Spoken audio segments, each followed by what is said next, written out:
Yep, Charlamagne the guy. Andrew Schulz. We are the Brilliant Idiots podcast, back for another week of brilliant idiotness. Hezekiah Walker. My man. We took the week off for Thanksgiving, man. How'd you enjoy your Thanksgiving? Do anything fun? Yeah, it was nice, man. It was nice being with the fam. Is this your daughter's first Thanksgiving? No. She was an infant. She was an infant. Yeah. Okay. I think she might still be an infant. What is that? Toddler now. She's toddler. Yeah, toddler. How about you? How was yours? It was good. I was in South Carolina. Oh, you went back. Always, man. I was in South Carolina, stayed with my mom. My wife stayed with her mom, man. It's just something about being home in the room you grew up in, the room you used to pray in. Ooh. You know what I'm saying? You haven't moved your mom out of her house yet? Nah, she can't. She loves her house. All right. You know, like my dad, we used to live in a trailer. Oh, it's not the trailers. No, we've been out there trailer. So my dad built a ranch-style house. She's still in a double wide. No.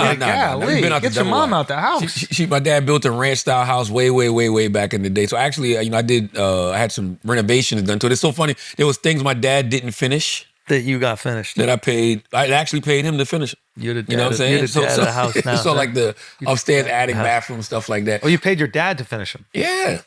That's fire. Yeah, keep it in the family, baby. But it was just interesting. You know, you grew up in you be in the room that you grew up in, you know, and you're living in so many of the prayers that you put up in that room. Yeah, you know. So it was just like, I go home all the time, but it just was interesting staying and reflecting on it. I was so emotional, man, because you be driving. Oh my God, I love this. I was because you're driving. It's gratitude emotion, isn't it? You feel like a ghost. Yeah.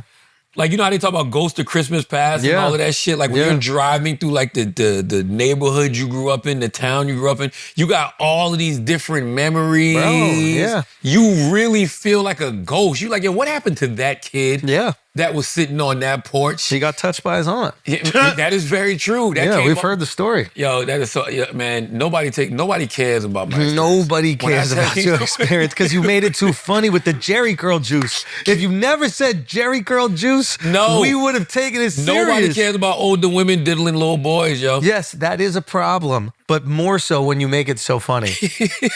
You said Jerry Curl juice. I didn't like the smell of her Jerry Curl, and that's so I made her reasonable. Stop. Yo, there's one point I was driving through Mounts Corner. I started to go to my homeboy's mom's house to see her, and it just hit me like, oh my God, she died. Oh no. You know what I'm saying? Like a year ago. You know, rest in peace, Miss Jimmy Sue. And then I started thinking to myself, like, damn, my homeboy dead too. Rest in peace, Jarrell. Oh, no. Then I goes like, his pop's dead too. I was like, rest in peace, Herbert Lee. So it's just like, I was like, damn, all of these people just gone. You know what I mean? So shit like that just be like, shit, you know? We're getting up there, bro. We're getting up there. No, we're getting up there. No. We're old enough where people we know die of old age, is what I'm trying to say. Oh, my boy Jarrell didn't die of old age, though. He what? He didn't die of old age. What did he die of? He got shot.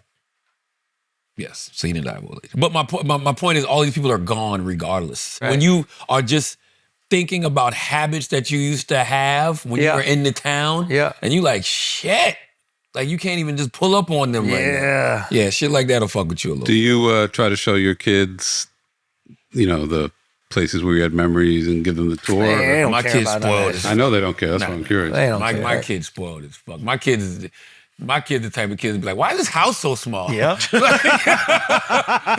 like the house looks so much bigger on the inside. It looks small on the outside. Great Chris Rock joke is like, I knew my daughter was spoiled.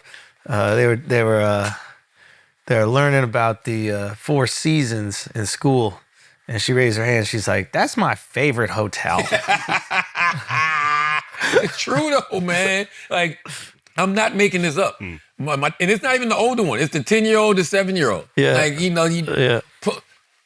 this house looks so much bigger on the inside. Grammy's house is small on the outside, big on the inside. Like it's not even their fault. It's the only thing they know. Who am I to act like, they're wrong? Yep. That's their life. That's how they live. Like, 100%. I'm not mad at it. Like, we get on planes and they be like, Mint is JetBlue's first class, but I like Emirates. Nah.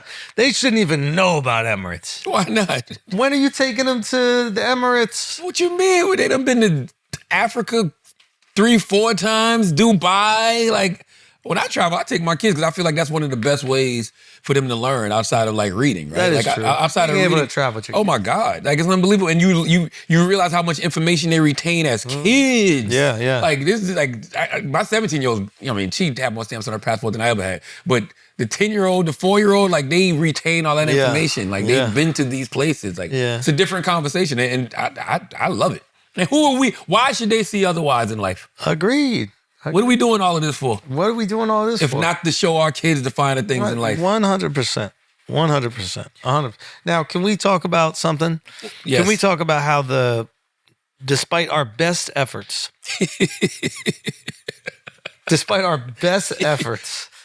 legacy media still considers us to be important people. Yes. Despite our best efforts. Yes. Every week we do our best on this podcast. Yes. To not be taken seriously, we put idiot in the title of the podcast. Yes. But today we just came from this conference. It's called the New York Times Dealbook Summit. This shit was huge, bro. I didn't. You know what's so funny? I never realized how big something is until I get there. I thought we were recording at WTF Media. Hey. I thought it was like just a podcast recording. They're like, we're gonna do a podcast episode. We're recording where the New York City Philharmonic is. Like it's the Philharmonic, the one with the instruments and everything like that, right? Like they just that's where the fuck we was at? They shut down the whole room just for us 9 of us to sit on a table. That's what that was? Yeah. I'm pretty sure. I didn't know that. I'm almost positive. Oh, that wasn't where they do the Philharmonic, was it? No, I'm not gonna say it wasn't. I might be wrong. West Side, Broadway, 30th. I mean, no, 50s, this is 50s or something? it's 60s? no, this is not it. I apologize. It looks similar. Maybe it is. I don't Can know. I say but some of the names of people that were there? yeah. I mean, we walked in. Scott first of Besson all- is just talking. But no, you said that Chris should have been there, bro. Chris should have been You there. should have, because Chris loves journalism. But you know why Loves Chris should have been there? Why? Look who the fuck was there, bro. The president of fucking Taiwan. The president of Dr. Taiwan. Go! Dr. La Ching-Ti was there. And Nah, you wasn't say that fucking shit again. there. Pronounce it. Dr. La Ching-Ti. Let me try. Okay? If I walk into Starbucks and say that, what would they give me? This guy's an ass. This guy is an ass. His name is Dr. Jacob Stevens. No, it's not, bro. He's Asian. You don't You put know the up president of Taiwan. What's the president of Taiwan's name, Chris? You probably got it right. La Chang-Ti. Yeah. Yes. Lai Chang-Ti. Yo, go to Starbucks, order me one of those right now. That's this year? You just left it. No, but I saw Clinton there with fucking Serena. That was last year. Oh, I'm about to say. Halle Berry? Look. All right, Halle Berry was in the building? there. Scroll up. The fucking chair and CEO of General Motors, Mary Barr. Mr. Beast was there. Jimmy Donaldson. Larry Fink. David Ellison was there, the chairman and CEO. Alex Karp. They were protesting David Ellison. They were protesting Alex Karp, Oh, too. Gavin Newsom was there. We should have sat down with Gavin. Erica bro. Kirk was there. I didn't even know that. Gavin Newsom was there. That was all a day. This is just something light. Also, Charlamagne the God and Andrew Schulz. But keep scrolling. Go to our Greatest panel. political pundit I want to tell y'all who was duo in on our history. panel. Oh, carbone. Come on, man. Y'all scrolling too slow, man. I see a lot of liars up there. There's so many people because this is over multiple days, Charlamagne. That was there. Gary Vaynerchuk was there. Monica Lewinsky and Okay, boom, right here. They had a task force, right? This This wasn't not our panel. task force. This wasn't our panel. But I was there. Andrew Schulz was there. Scroll up. I'm looking for who was on our panel. John Favreau. John Favreau. I'm sorry, the co-founder of Crooked Media and Pod Save America. Ben Shapiro. We miss you, Tommy. My guy David Remnick was there. The editor of The New Yorker, the host Stephanie of The New Yorker Rule. Radio. Stephanie Rule was there. The 11th Amna hour. Nawaz was there. Ben Shapiro was there. That's right. That's who was on our panel, though. We was just talking shit. That was who was on our panel. It was interesting, though. But I've come to the conclusion. how did they decide to break you guys up in terms of like what panel to put you on? I have no idea. Well, ours was about media. Ours was supposed to be about strictly media, and I guess like this. Michael Barbaro hosted it, by the way. The Daily. Yes, Michael hosted Barber was daily. So it was about media. So it was just all of these people who represent different facets of media. You know what I'm saying? I guess, from the podcasting to, radio to interviewing to, journalism like David does to what Favreau and Ben Shapiro do by being podcasts. I don't know if you call them podcasts or new media outlets. Bro, it's New media networks?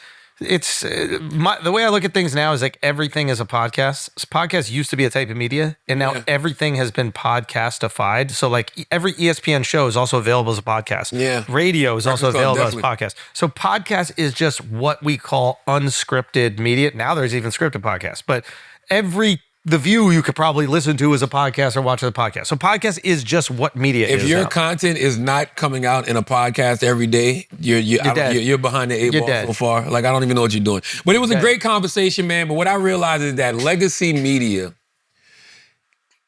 I'm not gonna say they have a problem with new media, but they just don't understand what it is that they're getting wrong. But I understand what they're getting wrong. Schulz understands what they're getting wrong. They just really don't have a connection with the people. Bro, they tried to get me, man.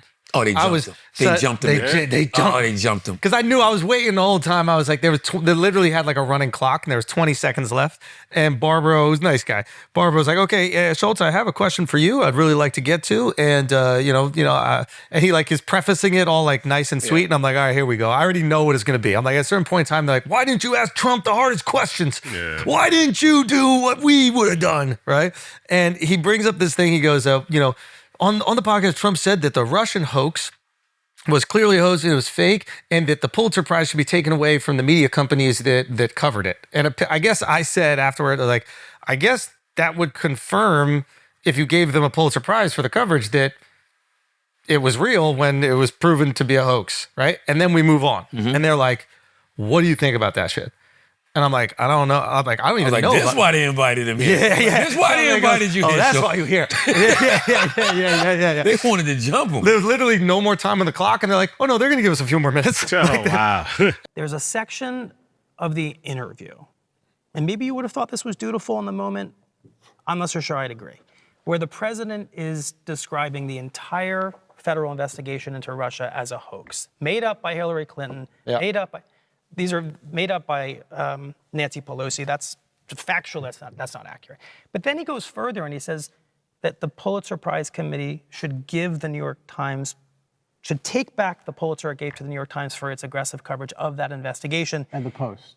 And you in the interview, you're nodding along to him. You're verbally agreeing with him. Yeah. And you say, to have the New York Times keep that Pulitzer is to basically say that the lie is true. Oh, that's what they brought you here for. They brought you here to put your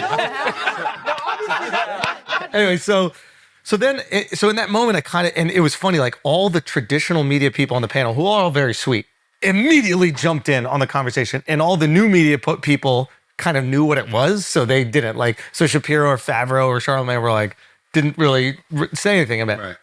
So I said this is like, I was like, first of all, I don't know I don't know anything about the Russia hoax. I'm already going to get clipped to hell on that, I'm sure. But what I said with this is like, you guys are part of the fucking media class. You have to understand this. You are reading the whole Mueller report. You're reading all of these documents. You're following the investigation. You're following all these trials. The average person, which I think we're more representative of, all we see is there was an investigation. Mueller chose not to indict him.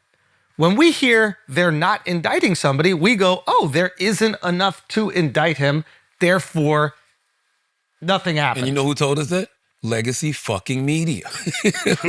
like legacy media created this narrative. Now, that's not to say that there isn't smoke, right? That's not to say that there are things that they can make connections, but Mueller himself saw that there wasn't enough to indict. And what I was trying to communicate to them was like, guys, so when the American people see that, who aren't reading the whole Mueller report and looking at all these things, they just see these fucking headlines. What do you think they're thinking? It justifies when somebody like Trump says shit is a witch hunt.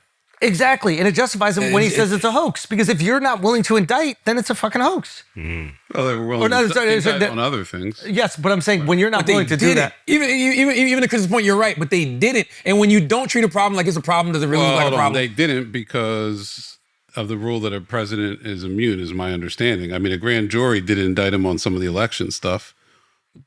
But we're talking about like Russian collusion. This is specific Russian collusion. I mean, so here's my question to pull it out a little bit. And just to clarify, it's not to say that there aren't things there and they aren't reasonable in that criticism that they know. Right. What I was trying to communicate to them is you're privy to this and aware of all this. Right. The American people are seeing an indictment dropped and then seeing him go, see, it was a hoax, and very reasonably so, going, see, there's nothing here. And also question, Chris, and I was thinking about this on the panel. The panel was, moving so fast that you just, you had to keep up. But they're the ones that are supposed to be the fact checkers, right? I would think, legacy media. So legacy media can only report what actually happened, right? Like they can't tell us, yeah, you know, they didn't indict, but Well, they can say a little. They're like, there's always context, excuse me, to every situation, right? Nothing's completely black and white where it's this is the fact, this is untrue, this is true.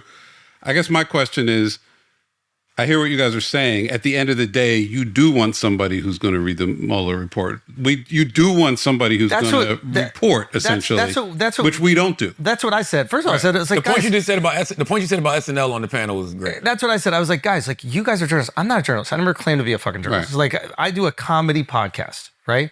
So when we have guests on, that's the standard you should treat it with. When Trump goes on SNL, they don't go, well, why didn't you do a sketch about the Mueller report? That would have been a good sketch to go, because you have a standard and expectation for that. Right. And I think what a lot of the traditional media folks are doing, or the legacy media folks are, they're very upset that Trump and other figures won't go on their platforms anymore, right? And they're taking that out on us. And it's like, no, you have to find another way for them to go on their platforms. The reason they're probably not going on your platforms is because your reach has diminished. Sure. So now it's only a risk for those figures to go on a platform like yours. They have nothing to gain because there's not that many people watching, and everything to lose because you're going to grill them to shreds about the Mueller report. I don't think they are. And that's the other thing. Interesting. We see J.D. Vance on Sunday morning news, damn near every Sunday. We see Trump sit down with certain people. All we ever say to ourselves is, yo, why is nobody asking them these questions? Why is nobody pressing them about this? I think they are asking the questions. I think the audience isn't there and it doesn't resonate. No, because when people... No, I need an example. Give me an example. I mean, when have you seen Trump ask a tough question on traditional media in the past 3 years? Every time you get a reaction out of him, like, quiet piggy, that's them asking him a tough question that he doesn't want to answer. But it's no follow-up. Because he's not going to answer. Not engaging. Like, what's the point? That's the answer. There was another... I think what we're also learning, and I don't know if people will be unbiased enough to admit this, but like, what we're also learning is that, like, when people are just upset about interviews that don't go the way that they want to go when it's the person that they hate. Because the person that they hate, or not hate, that they really disagree with, they want to see their opposition crumble under the pressure of those questions. Yes. When it's someone that they really agree with, right? Like when Mamdani goes on Sam Cedar's podcast, they tickle his belly. They're not asking him the hard-hitting questions and tell us how the HBTSA affected the cost of living and the ability to create new housing. They're not jamming all these questions down because they probably agree on a lot of things. Now, that's not to say that I agree on a lot of things with Trump. What I'm saying is I have a different way of doing interviews that I've done with everybody. And you can't put your journalistic expectation on those interviews as you can when we have a comedy podcast where we're trying to get to know the person. Somebody said something, it was interesting. Somebody said something to you backstage. I forgot who it was, but they were saying how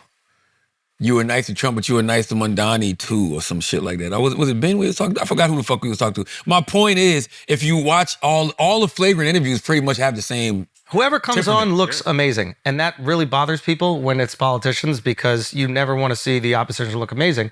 But when we come people on, I humanize people. That's what I do in every interview that I've ever done. I want to see the humanity in you. I want to hang out. I want to have fun. I want to see if there's anything that we could actually connect on. Just curious. Yeah. I'm just curious too. I just, I'm just not, I like asking, I guess, tough questions, you know what I'm saying? That make you end up, that's why I end up in all these Republican ads, I guess, you know what I mean? And people act like that is my fault. I wish we got to that too. But people act like that's my fucking fault when I ask these questions. And it's like, because this person gave a bad answer, and so their political opponent decides to use it in a motherfucking ad for their campaign, I'm the bad guy? The Democrats lost. They're looking for a scapegoat for that anger. Sometimes it's you for asking tough questions. And now all of a sudden tough questions are bad, by the way. Right? Yes. Before, when they're asked to the party you like, exactly. Yes, when they're asked to the party you're like, you're pushing MAGA conspiracies or something like that. That's right. When they're asked to the opposition, you're a hero. That's right. And that's good journalism. So like what I've seen is a lot of times like the goalposts shift a lot. And I wish we could just acknowledge our own biases here and be like, hey, we want to see the people that we like look good and the people we don't like look bad. And when we see the people that we do like look good, i.e. when Mamdani comes on the pod, all the Mamdani fans were like, it was an awesome interview and we loved him, he was great. But conservatives were like, this guy's a communist. How dare you have him on here and do that?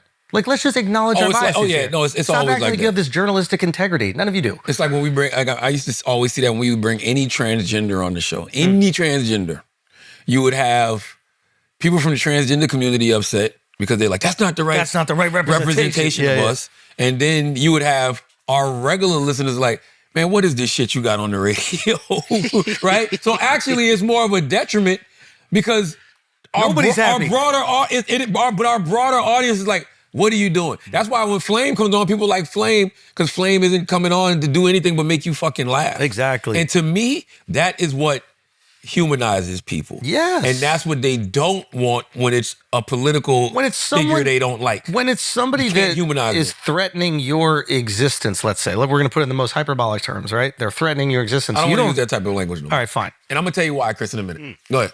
But like when it's somebody that is threatening like your worldview, how about that? When someone's threatening your worldview, you don't want to see that person humanized. You don't want to see that person looking charming. You don't want to see that person like, I saw it with the Mamdani. It's like, there are a lot of people that don't agree with some of his policies. I don't agree with a lot of his policies, but they saw him looking charming, funny, able to hang, and they were like, fuck, this is bad. People are going to like him. And it's like, yeah, people might like people you disagree with. That's the reality of the world we live in. Grow the fuck up. The reason I don't want to use extreme language like that no more is because I'm telling politicians that they shouldn't use that type of language anymore. Because when you throw words around like fascist, That you don't actually... strike the democracy Yep. and the end of your existence, but Yep. then you don't ever really act like that. That was... You know So what I'm Charlamagne saying? brought up a great point in this thing. He was like, look, he's like, what the hell are we doing? He's talking about when Trump and Mamdani met. He goes, Mamdani called Trump a fascist, and then they're cozying up and hanging out, and like he was almost reluctant to call him a fascist until Trump gave him the out in the meeting. And then 2 days later on Meet the Press, they asked him again. Yeah, and he's like... he was like, yes, I believe he's a fascist, but I can work with him. And there's no greater way to normalize fascism. Do you think that President Trump is a fascist? And after President Trump said that, I said yes. And So you do? and that's something that I've said in the past. I say it today. And I think what I appreciated about the conversation that I had with the president was that we were not shy about the places of disagreement about the politics that has brought us to this moment. And we also wanted to focus on what it could look like to deliver on a shared analysis of an affordability crisis for New Yorkers. You've also said in the past that President Trump has engaged in a, quote, attack on our democracy. You've called him a despot.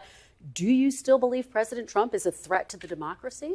Everything that I've said in the past, I continue to believe. And that's the thing that I think is important in our politics, is that we don't shy away from where we have disagreements, but we understand what it is that brings us to that table. Because I'm not coming into the Oval Office to make a point or make a stand. I'm coming in there to deliver for New Yorkers. And a few weeks ago, I was asked by a reporter 3 words to describe myself. I said, New York City. And that's what animated that conversation. How do we deliver for the people of New York City? I think that some of your supporters would be curious to know, you say you stand by your past statements that, yes, he's a threat to the democracy. How do you square working with someone who you still think is a threat to the democracy? I think working for the people of New York City demands that you work with everyone and anyone, and that you always look to find those areas of agreement while not overlooking the places of disagreement. And so Charlamagne brought this great point. He's like, you're normalizing fascism in that way. And then there is a... No, literally. Yeah. Because he said it. No. He said you're a fascist and I can work with I him. had your back, Yes, right? yeah, and then for sure. what I think David Remnick was like, well, I know him, I've met him, and I've spoken to him, and I knew in that moment that he was performing with Trump. And I go, David, how do you know when the performance starts? Does the performance start with you? Or does the performance start with Trump? That's right. I'm sure you would believe it starts with Trump because that fits your worldview better. That's right. But it might have started with both of you. I personally love seeing politicians that disagree on things come together and be friends. I would love if they didn't call each other extreme things and then rile up their bases to hate the opposition, and we get to the point where there are people literally fist fighting in the street at protests because of this rhetoric that's being pushed down from their leaders. And listen what you just that said, would be Schulz. great. You said you love to see politicians that disagree with each other coming together. Yes, if this was normal political circumstances. But guess who's telling us this isn't normal political circumstances? The politicians. The politicians and the And the media. media, yeah. And we got eyes and can tell. Yes. So, and also another point I brought up to David, and I can't wait till y'all hear this conversation, because David was talking about the authoritarian strategy that Trump is using on the media, like, having the FCC say we're going to pull licenses. Right. Wrong, which we all agreed was what wrong. was like FCC pulling licenses? What was the other thing? Pulling them to fire people pulling like Kimmel, funding, pulling funding, all that Limiting stuff. access, you can go on and limiting on. access is another one. Yeah. Absolutely, which we all Unanimous agreement. Bad. We all agree that something is wrong. That something is wrong with that.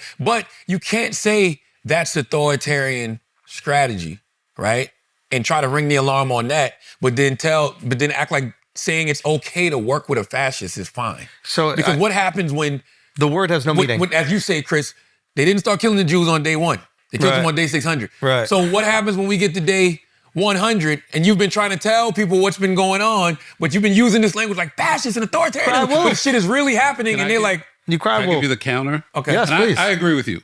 I think Trump is a fascist. Blah, Give blah, us blah. that steel, man. I think that's The important. counter is Trump holds the purse strings to hundreds of millions, maybe $1 billion worth of potential federal aid. Of course, yeah. Whether you think he's a fascist or not. And you have to try to work with him because the city will essentially collapse and suffer if you don't cut a deal. I look, if Trump walked in that door, I'm walking out the door. I agree. You don't engage with somebody like that. I agree with you 100%, but that's the counter. Oh, I agree with you, Chris, but here's the thing. But if you know you have to work with him, don't call him a fascist. if you know that that's part of the job, and you know you're going to have to work with him, you know you're going to have to get access. I think that what we all have to acknowledge is like Trump calling Mamdani a communist riles up support of his base. There's theater. And Mamdani calling Trump a fascist riles up support in his base. And we have to at least acknowledge that they're using those instruments to both of their advantage. When in reality, the greatest advantage that we would all have is that these people who disagree, major disagreements throughout the world, are able to work together and maybe pull each other closer, maybe away from communism and away from fascism by having these conversations. I have some Cuban friends, and when I tell you that they were they hate Zoran Mamdani, and they're like telling me about stories their grandparents told them about communism in Cuba, and they're like, Castro was charming too, and blah, blah, blah. Like, they're like visibly upset about the fact that Zoran Mamdani is going to be the mayor of New York City because of all the language that they've used against him, calling him a communist and stuff like that. Well, I think the irony in this is Trump emerged as a politician because he wasn't a politician, if that makes sense. He convinced people he was outside of that space. Yes. Mamdani did the same thing. Yes. I'm not a politician. I don't think he would ever say he wasn't a politician. Well, maybe not a politician, but I'm operating in a different space. Yeah. And what we're seeing right now is... Did he? Yeah, a little bit. But he was an assemblyman. I'm confused. Why can't both things be true? Like, why can't Mamdani think he's a fascist, but also know he has because to it work looks with hypocritical him? when you're a politician. How about this, Alex? And it makes the word fascist mean nothing. Let me slice thin. Let slice thin. It's as thin as this. I get scared when I see Trump doing these things that are exhibiting authoritarian tendencies. Yeah. Okay. I get concerned because I don't want America to devolve into an authoritarian leadership. And I pray, or whatever the political answer is, and I really hope that that's not what he hopes for the country. I imagine that he honors the Constitution. I imagine he really cares about America being a free and open society. Okay. But that's something that scares me. It definitely scares my constituents. That is the political answer that isn't just using the word, this person is a fascist as a label. Got you. Okay. So you want him to slice it a little bit thinner. It's the difference between just calling somebody, hey, Miss Rachel's an anti-Semite. Yeah. And like, that was another thing I brought up in the thing. It was like, Miss Rachel's an anti-Semite. It's like, if you call Miss Rachel an anti-Semite. But that one's way further than. What if I call you a homosexual? Shut up. No, I'm serious. If I say Alex is a homosexual to a room full of people. Now everyone's gay. Everybody thinks he sucks a cock. Yes, they do. There's no other way around that. Yeah. You're a homosexual. Yeah. Everybody thinks you take it up the ass. I hate this. You understand what I'm saying? I can't say somebody is a fascist and then say, but I'm willing to work with him. Because if that's the case, then you don't really believe he's a fascist, or maybe that person isn't a fascist because there's no such thing as working with fascism. There's never been a time in history where you can work with a fascist. What if a girl kept saying, oh my God, this guy's gay, this guy's gay, this guy's gay, and then she went and married him? Yes. We'd be like, I don't believe you. You married the Human Torch. You married a Human Torch. You can't do that. Like, why would you do that? I mean, you can. But now we don't believe it. I thought he was gay. Yes. You know what I mean? But then what if she was like, I'll actually just being nice to him for his money? That's the argument they're making with Mamdani and Trump. And by the way, I have no problem with Zoran Mamdani. You thought I was talking about Jesseline and Akaash? No. What the hell is going on? We've already settled that one. They were together when they were broke, Alex. Get off the internet. They slept on a floor together, which is a luxury place in India, but in America is not. Okay? The reason we even brought this up on... Indians watching that clip like, you guys had a floor? The reason we even brought this up on the panel, because we were just talking about the media's role and responsibility when it comes to normalizing a lot of the things that we're seeing. They do normalize The shit is hatred. confusing. They normalize hatred, and then when you don't normalize it, when we sit here on the pod and like try to find a gray area and shit, they're like, "Oh, you're fence sitting. You're seeing both sides." It's like, yeah, you should fucking see both sides. Half of the people in this country are sitting on a different side. It might be advantageous for you to see what they're feeling, and maybe you agree a little bit. Yo, imagine watching CNN all the time and they tell you that Donald Trump is a threat to democracy and he's authoritarian and fascist and all of these things. But then as soon as Zoran goes in the White House, they're like, how Zoran Mandani charmed America's unruly uncle. Yeah, uncle. Now That was now he's literally unk. the fucking headline. Now he's unk. He's just, he's an unruly uncle now, a week before Thanksgiving. So now you go home and you're dealing with all your unruly uncles. And you're like, just like the you are president. just like Trump. Yeah. You know what I mean? Like, yeah. So Like, I guess what Charlamagne's trying to say is like, yo, you guys in media have to take responsibility for that shit. You can't just decide what words mean when they benefit you and then act like you never said them when it benefits you. and then when those of us say the type of things we're saying now, act like we crazy. Which they did for 2 We fucking actually years. giving you the alley-oop to Hello? grab it and dunk it. But they don't. Here, you know what? That is something. We should stop normalizing words like fascism and communism and saying things that threat to democracy if they're not acting on it. I brought up the Merrick Garland point. They all looked at me like I was You fucking were crazy. You were crazy. You know what I mean? Because we was on the Russian hoax thing. And I was like, but there's other examples. I'm like, yo, January 6th. January fucking 6th. You know, Merrick Garland was dragged his feet when it came to prosecuting Trump. So did it really happen to people? When you're telling us that, they was like, well, we all saw it. You know what I mean? Yes, we all saw it. Yes. But nobody was held accountable for it. Yes. So was it really a crime? Yes. I can't. Obviously. I mean, a lot of the people that stormed the Capitol were held accountable. They were held accountable, but then were. they're released. The president wasn't. But I guess what he's trying to say is The president was not held accountable for January 6th, that's Chris. true. They tried. And then ultimately, And when Biden got out of office, was the first thing he said, I should have got a different attorney general that would have actually went after him much sooner. Well, that's politics, and that's But there shouldn't be politics. If it's a threat to democracy, when are we going to stop acting like it's politics as usual? We have all these conversations about the media normalizing Trump, but we never have conversations about the actual politicians normalizing Trump. And that's what the media should be talking about. How Joe Biden can say somebody's a threat to democracy, but when they win the White House, literally standing outside of it saying, welcome home. Zoran Mandani saying, I can work with a fascist. all these politicians Like, that showed huh? up to Dick Cheney's funeral. All these politicians have been like, this is the worst vice president in history, responsible for all these, which he was. right. Right? And then them all showing up at his funeral with their little crocodile tears. Get the fuck. I don't think y'all realize how confusing this shit is. And I think I that's agree. Look, I agree. I don't like seeing it, and I don't like it when they go to the funerals and they kind of put pomp and circumstance over. reality. people go, what? And then we have these whole discussions where the first discussion of the whole panel was like, do people trust the media, or should people trust? That was the first question. Should people trust the media? And it's like, after this discussion, do you understand why they are hesitant to? Did you notice? Did yeah. you notice something? When they asked us that question, that was the first question they asked us. It was a yes or no question. Do you trust the media? The only people who said yes was the legacy media people. Yeah. I mean, I said yes, you should trust the media to deliver to its viewers exactly what they want.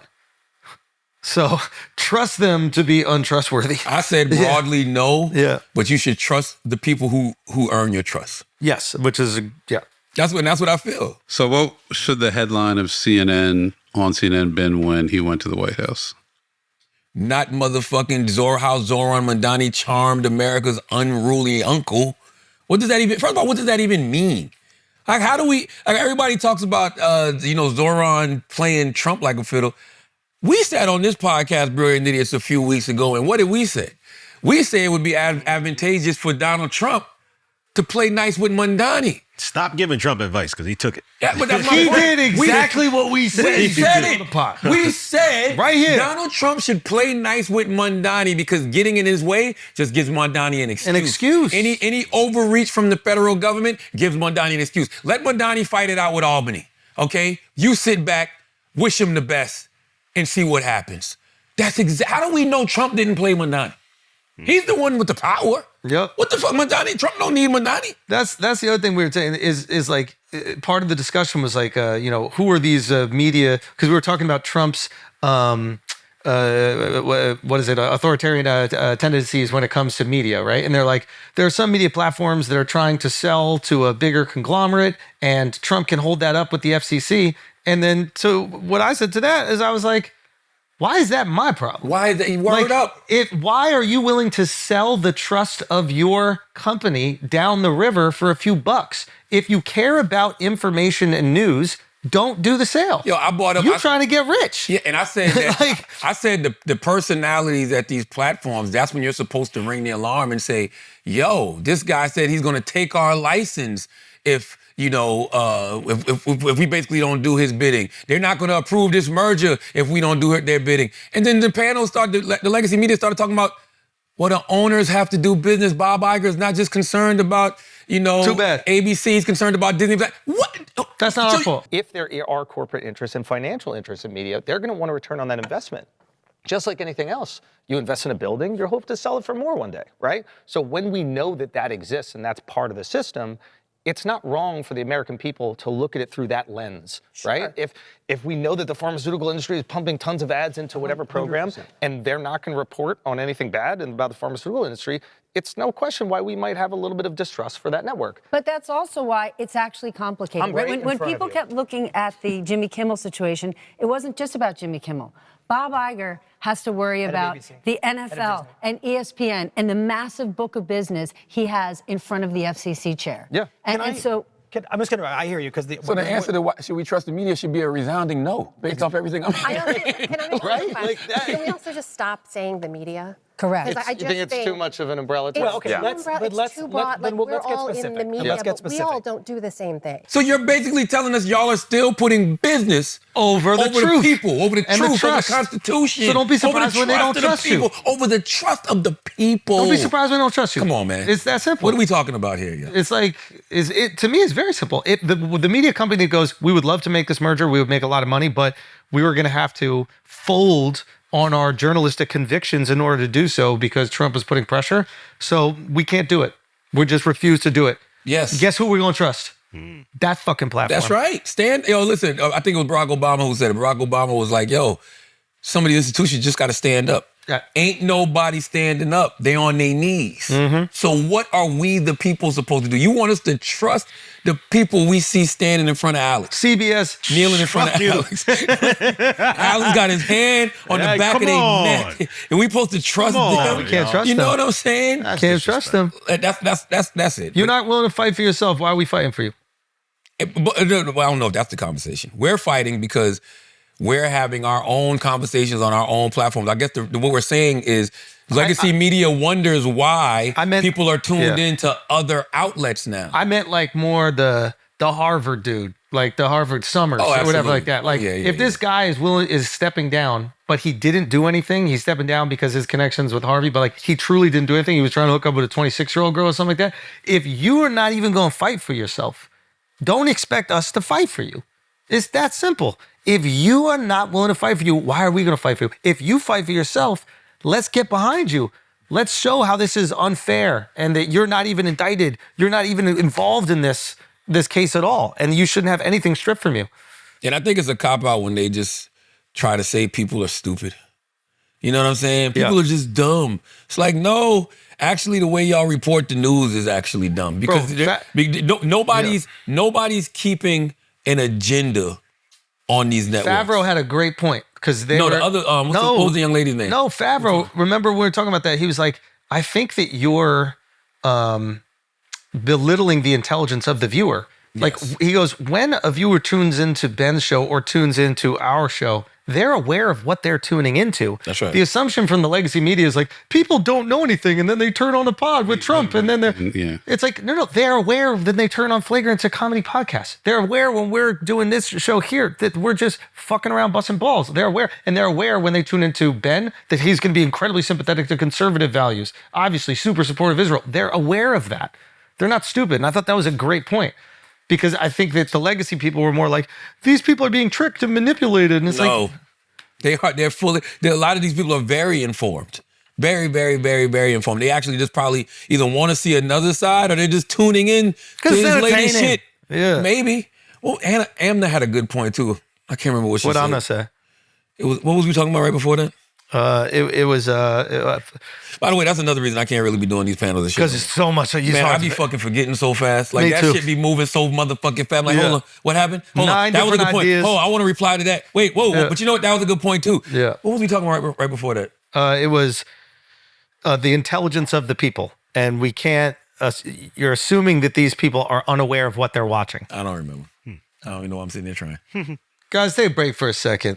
Blue Chew, you already know what time it is, okay? Be rock hard. Be rock hard for the holidays. Be your own stocking stuffer, okay? Best dick you've ever delivered in your life. It's Blue Chew. That's what's going to give it to you. That's going to give it to your wife, your girl, your side chick, whoever it may be.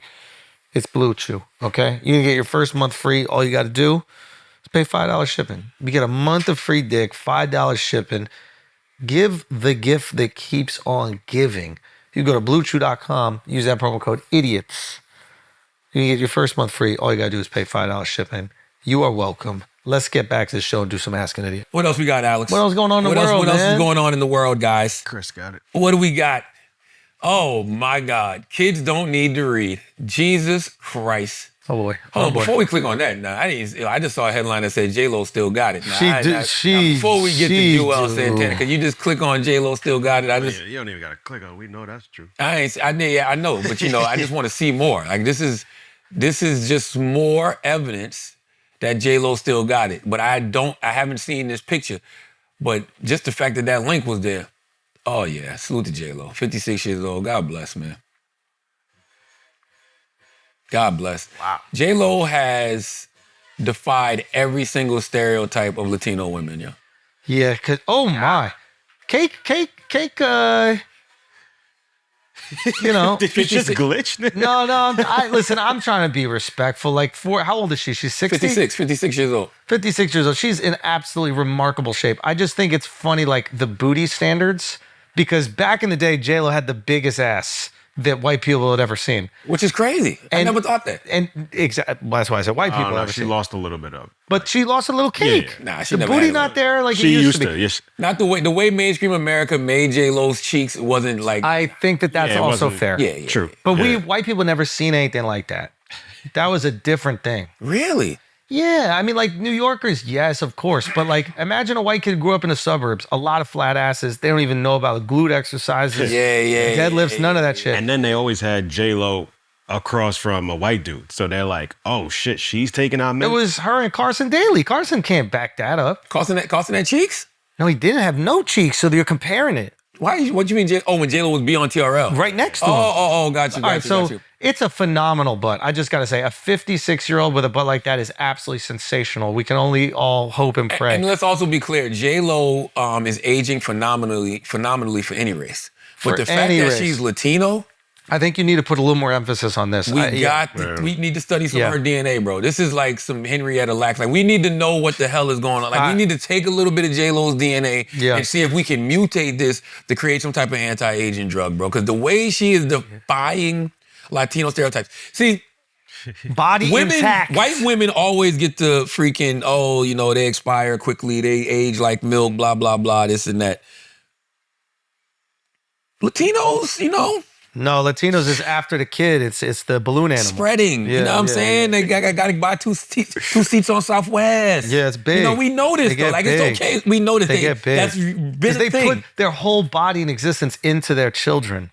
It's no longer about that they're such great, passionate, loving parents that they put everything, like, they don't even matter anymore. It's all about putting love into those kids. I thought it was because they ate 2 carbs with every meal. I was trying to put a spin on it. I was really trying to put a spin on it. Okay. Yeah. But I think that you might be onto something I think too. I think it's the 2 carbs with every meal, and then once you have a child. Arroz con frijoles? I think it's just one or the other. That's too much. It's one or the other. That sounds like a whole dinner, bro. Like, you know what I'm saying? That sounds like a feast. That don't sound like one meal. That sounds like a feast. One person should not have a feast, is what I'm saying. And so, yes, we've seen Latino women, get a little big after some children. Yeah. J-Lo, 56 years old. How many kids she got? I think 3 or 4. Oof, come on, man. God, it's really a round of applause. It's a round of applause. Round of applause, J-Lo. You're not clapping, Chris. There's others. We got Sofia Vergara. But Sophia never had any kids. Or did she have a kid? Eva Longoria. She has Eva got it. Shakira. Oh, yeah, Eva. Yeah, she. But it's a different Penelope rating Cruz. system if you had kids or didn't have kids. If you didn't have kids, you got no excuse. Stay in shape. Yo, you know what? That's a good shout out all of those women that are defying Latino stereotypes. I agree with Eva Longoria, Selma Hayek, Sofia Vergara, Shakira, Penelope Cruz. Yo, shout out to y'all, man, because people watch y'all eat 2 carbs with every meal for years, have some kids, and they just assume that, you're just going to become, big mommy. But it's not going to happen. It's not. No, some of y'all, man. and you guys are putting in the work. It's not easy. No. That's work right there. Shout out to J-Lo, man. That's why we can respect it. We can respect her body in the same way we respect a bodybuilder's body. They put a lot of work into that. Salute to all the Latino women defying stereotypes. You can objectify women over 40, I feel. No, I'm not objectifying any of them. I think. No, it's not objectification. I understand what you're saying. Over 50? We're not There's got to be an objectifying them. age. Yeah, we are. We're saying that her body looks incredible. That's not objectification. That's an observation. I like that. I like that. What's objectification? This whole time, We're not here lusting over J-Lo. We haven't said anything inappropriate. It's not sexual. What we're saying is just like a bodybuilder. When we look at a bodybuilder, we're not going, oh my God, it's sexual. We're just going, wow, you've crafted an amazing body. She's crafted an amazing body. When I was younger, much younger, I used to always say I had 5 women that I wanted to suck a fart out their butt. And J-Lo was on that list. That's objectification. That's silly. I don't do that type of stuff. But would you still do it? That's damn. No, I'm married. I'm happily married man. Happily married. You can't suck a fart out of a girl's butt. Okay, stop. See? You see how fast? You see how quick that turned into objectification? That has come back, and now it's like it's a thing. What do you mean? How's come back? What was that? Bong rips is what he called it. No. Sniffing the seat. Damn, the comedian. Who? Chrissy D. What'd he say? He was like, he said after what's her face, Sydney Sweeney got up, he sniffed the seat, but then it turned out to be the guy she dating. Yeah, we got to arrest Chris. You got to put Chris in handcuffs. Nah, but he sniffed the dude's seat. It was Scooter and Sydney came to the cellar to watch me do stand-up. You saw the clip. You know what's so crazy? Yeah. Every sniffing seat clip comes across my algorithm. Yeah. You I saw missing it. Chris the I'm stuff. telling you, Missing it. You was first, bro. OG. You really did. I only did it once. Dang, all it takes is one. And it was J-Lo's seat. How was it? How was it? I don't even remember, man. Yeah, right. Come on, Dr. Umar was there hours, a couple hours before. I would have journaled it. Just in case I forgot. That was so long ago. I know, we're different people We're now. not those humans anymore. We're different people. Kids don't need to read. Juelz Santana, click on this immediately. Man, I had to come back and give Juelz Donkey of the Day for this. Wait, tell me what he said. Play the clip, Chris. So just financial wealth and literacy and all that shit early, because by the time they get to 9th grade, they should be just learning how to start businesses and how to. But they don't really need to know how to read. Wait, stop. I ain't gonna say that.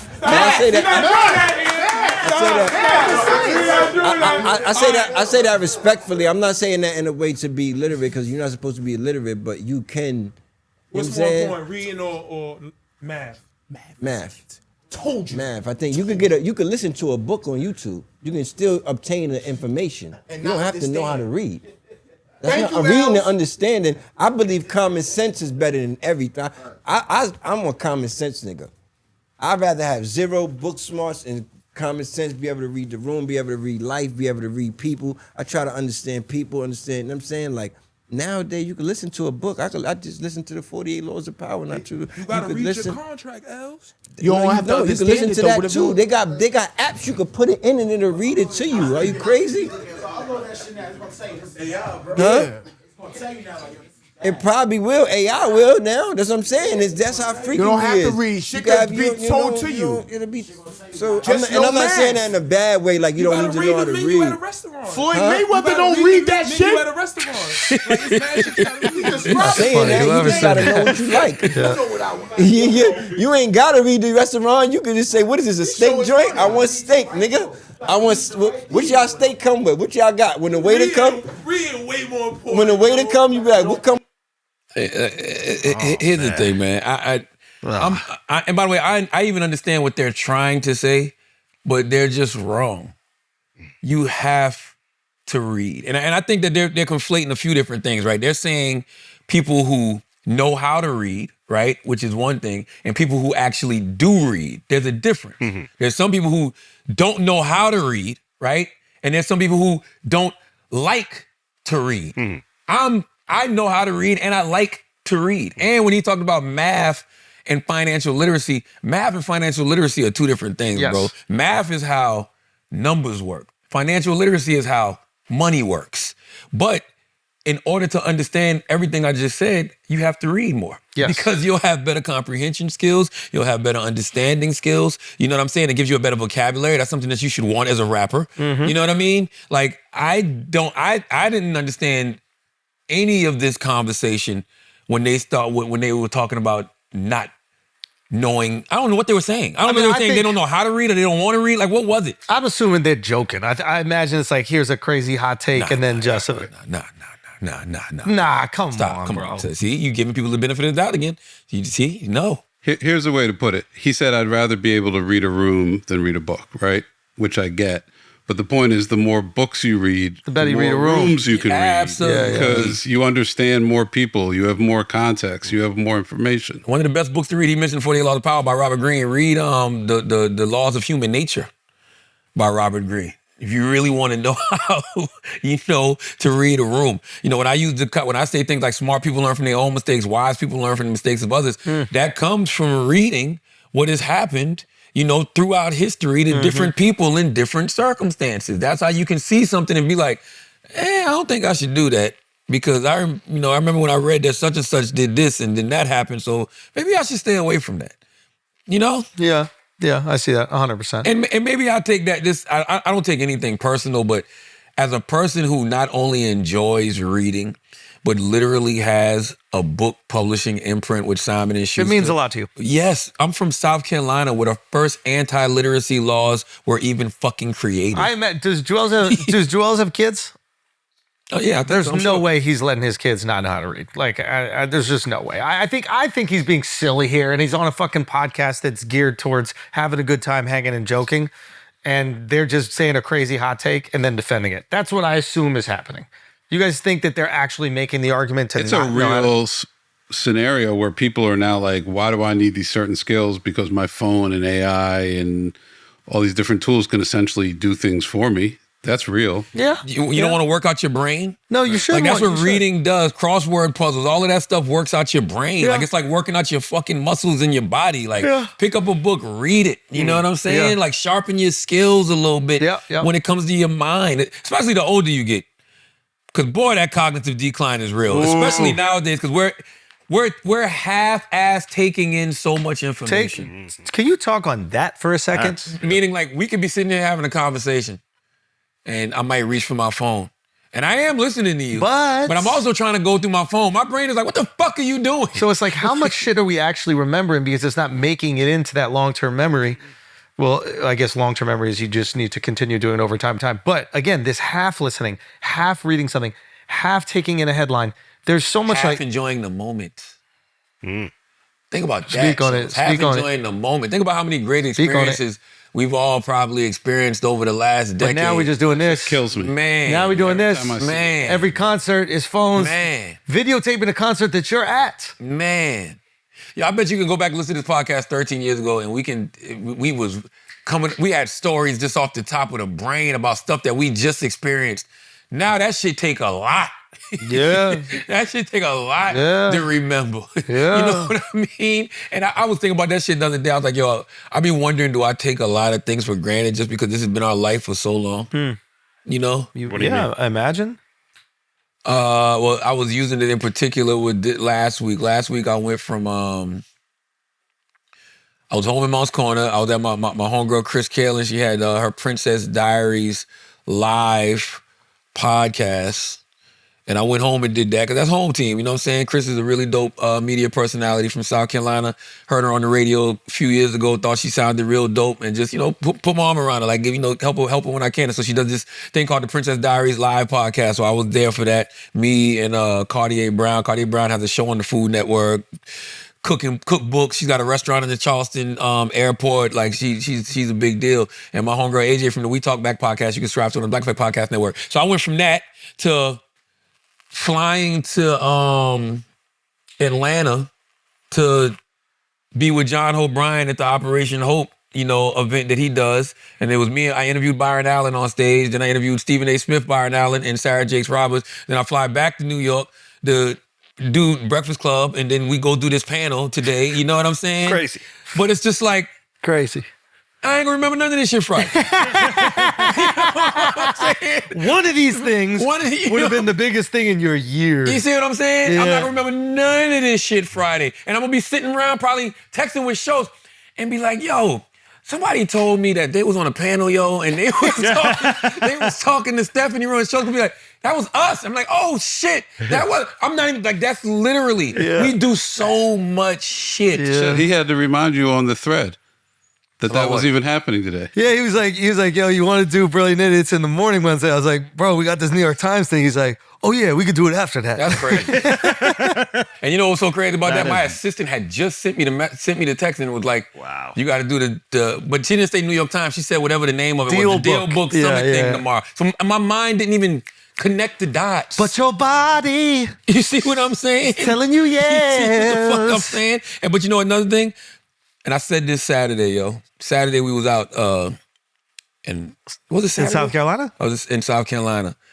And we on our edibles and we drinking. And somebody said something. Somebody said something about politics. Mike goes, I don't want to talk politics. And I go, me neither. I just want to be dumb. Let's just be dumb right now. Like everybody, let's just get dumb. That's why you get high and drink. I just want to be dumb. Yeah. I want to sit here and be dumb. Right. And just yell out random shit like, I'm geeked up, looking for an eater. Hey. Hey. You know what an eater is? Hey. You know what an eater is, Do right? Alex, you an eater? No. How you not an eater? No. You're not an eater, bro? No, I'm not. Chris, you an eater? You got a fiance and you not an eater? Nope. Chris said he's an eater. You goddamn right, Chris an eater. Chris a happily married man. Yeah. You not an eater? Come on, you gotta be an eater. I'm embracing it because I don't want it to offend me. I don't like the nicknames girls be giving us when it comes to What's fucking wrong with eating. being a munch? I don't like that. Why don't you like that? I don't know. What's wrong with munching? I did the Paul Mons podcast, but you probably ain't gonna see for another month because they put out their episodes weeks later. But they call it WWE. What is that? Worldwide eater. And I like that because that makes me feel like a champion. Wait, why are you a worldwide eater? Just because. It just makes you feel better than just be called a random eater. You don't want to be called an eater. Yeah. You don't want to just be an eater. You want to be special. WWE. Worldwide eater. You don't want to be a worldwide eater, Alex, a champion? Nah. Get you a motherfucking belt? You need a belt. With a fucking mouth on it? They basically just calling you like Tiana Trump. Yeah. What does she do? She's a worldwide dick sucker. But that's sucking dick. See, God no, we're not talking about sucking dick. Yeah, but the opposite of that. Listen, I'm not want to be that. I'm not knocking what you got to taste for. I'm not knocking what you got to taste for. It's the opposite. I'm just saying. It's the opposite. Listen, I'm just saying. Why would you even bring up dick sucking? Exactly. We talk about eating pussy. Why would you do that? They're just saying, oh, you're a world-renowned pussy eater. Like, that's not... But what made you think about sucking cocks when he was talking about bro. that? Because when you talk about porn stars, do they don't have no guy porn stars that are like... Hey, man, we talking about pleasuring our wives over here, man. Just tell us what's up, man. It's all okay. good. Hey, man, Are just there tell us what's male up. What happened, porn man? stars that Akaash wife made you want to not be married? What happened, bro? You want to be... Yo, when you locking it down, yo? When you locking it down? What happened, Man, I'm never going to tell the world. I ain't going through that shit. That shit is crazy. What happened? I didn't realize we had Akaash's picture up. I don't like what they've been doing to Akaash the past few weeks, man. Yo, free Akaash, And I ain't man. seen the- Free Akaash. Free Akaash. I haven't seen the new episode of Flagrant, man. Did it go well? You gotta watch it, man. We had him and Jocelyn. Well, am I ruining it? Everybody They already can see knows it by by now. now. Yeah, just watch it. I just don't like it because it's such a sensitive subject. That's somebody. That's his wife. Yeah. You know what I mean? Yeah. They public. Well, can I say what I want to say? Yeah, of course. This is what Brilliant Idiots is about. All I want to say is simply this. Keep your wife off the internet. motherfucking internet. Why does your wife have a microphone in her face? Do not allow your wife to start a motherfucking podcast, bro. Yes. Okay? There can be one entertainer in this family, and it shall be me. I'm the comedian. I'm out here on this road, and I'm out here getting the money. Let me use some of this money to help you do some other things, yo. Because you don't need a microphone in your face because you going to fuck around and ruin us. All right, not just you, us. But go watch the episode. Yes. We had a great talk with Akaash and Jesseline, and it was awesome, and it was very funny. Because I don't want to have to explain, because that's my wife. I'm going to always have my wife's back. Yes, as you know you what I'm should. saying? But guess what? And so much of this shit was bullshit. And then there are things Tell that me she what was said. bullshit. She was a virgin. She was never a whore. So that video of her talking about sleeping with a bunch of men was not real? She never said she slept with it. She said I was popping my pussy at frat parties, and she's a sheltered Indian girl who thought that meant dancing. And then the rest of us were like, what the fuck did you really mean by that? So we had that conversation. But her being a whore completely out of context. Well, didn't she talk about... Say it. We discussed everything on the pod. Didn't she talk about sucking cocks? No. She never said that? There was never a video about that? She said that Akaash's balls smell like a homeless person. Damn. Not Steph Curry with the shot, boy. They call her chicken curry. God damn. Why would she say that? That's a good point. So we had those conversations. What the? Go watch the episode. My brothers. Clears up a lot of shit. My brothers. And also she just acknowledges yo, that was stupid. I shouldn't be fucking sharing that. I can see why the audience thought it was this thing. There was a lot of delete it. Stuff. Delete the podcast. Delete ours? No more influencing. No, I'm talking about her. Oh, we're working on it. No influencing. I don't want you don't let your wife be influencers. Don't let your wife be podcasters, man. Well, it's not about letting. No. Let. No. Let. No. Let. No. Let. No. There's certain things we can't do. Yeah. Because we know that it's detrimental to our situation. You should just encourage your wife not to. No, it ain't no encourage. No. Rules. We gotta stop that. Yeah, some things, no. Some things when they're detrimental to us, no. Can she encourage you not to cheat? They do that. No, she tells you don't fucking cheat. How well did that work? Very fucking well. Very well. It made me stop. Maybe if she was encouraging you a little more, it would work. Took years to set, right? You don't think your wife was like, get these microphones away from the radio host. This motherfucker out here destroying our marriage. But no, that's true. But all of that is true. You were the Jesseline Singh of your own household. All of that is true. I'm in the fucking radio station putting on an axe sniffing seats, wilding the fuck out. Yes, embarrassing myself and embarrassing my fucking wife. Yo, I'm glad we could have this intervention here too, bro. That's what we're doing this week. True. So yes, it's Christmas spirit. So I'm saying all of that to say, women, learn from my mistakes. Stay the fuck off these podcasts. Don't be on these motherfucking podcasts. Don't be an influencer, okay? I know she wouldn't do it, but suppose your wife said to you, listen, me and my friends, we have these great conversations together. Black Effect. I want to be on Black Effect. Black Effect. I want to write a book. I want you to champion black female voices. Put me on Black Effect. A book I wouldn't mind. If it's a book about because you can edit it. Yeah. Hold on, we taking that part. You're not gonna just call me a regular eater. You know why I like books? I want to be a worldwide eater. You put WW. All right, but no. See, that's different because books are well thought out. You know what I'm saying? You're actually sitting down, you're fleshing out ideas, you have a concept, you have a topic, you have an agenda that you're actually pushing through this book. Like a book can actually help somebody, especially if you're sharing your real life experiences, you know what I mean? But just getting on a podcast, trying to make jokes, and I'm the comedian? Yes. It's crazy. No. Crazy. Yeah. You sure made him laugh. Crazy. You made him laugh the last few weeks. You gave the internet hella content. A lot of it. No, man. No. What was your favorite name? Jada Pinkett Singh. Jada Pinkett Singh. That is phenomenal. Whoever came up with that shit, this is just... Jada Pinkett Singh was fucking hilarious. They said her podcast is called Red Dot Table Talk. Red Dot Table Talk is fucking hilarious. By the way, man, there's another thing before we go to commercial, man. Man, these racist jokes be so good. When they be rooted in racist stereotypes. Like, come on, man. You gotta laugh at some of this shit. We asked her, was like, was any of this shit funny? She was like, nah, Red Dot Table Talk was hilarious. Jada Pinkett Singh, the host of Red Dot Table Talk. That's fantastic. Man, get that man a fucking raise, yo. Yeah. Get a drummer some, Alex. Get him some what? Seriously, that shit was great. There was another one. What was the other one? Akaash 22 made me laugh. Oh, Adam 22. Akaash 22 is hilarious. Adam 22 sent me a picture of Akaash's face put onto Adam. I gotta get this. But yeah, they were cooking, bro. Somebody was sent another one. They was like, just because you look like, what's the dude from The Simpsons? Apu. Just because you look like Apu, don't be a simp, son. Oh, there was a song. No.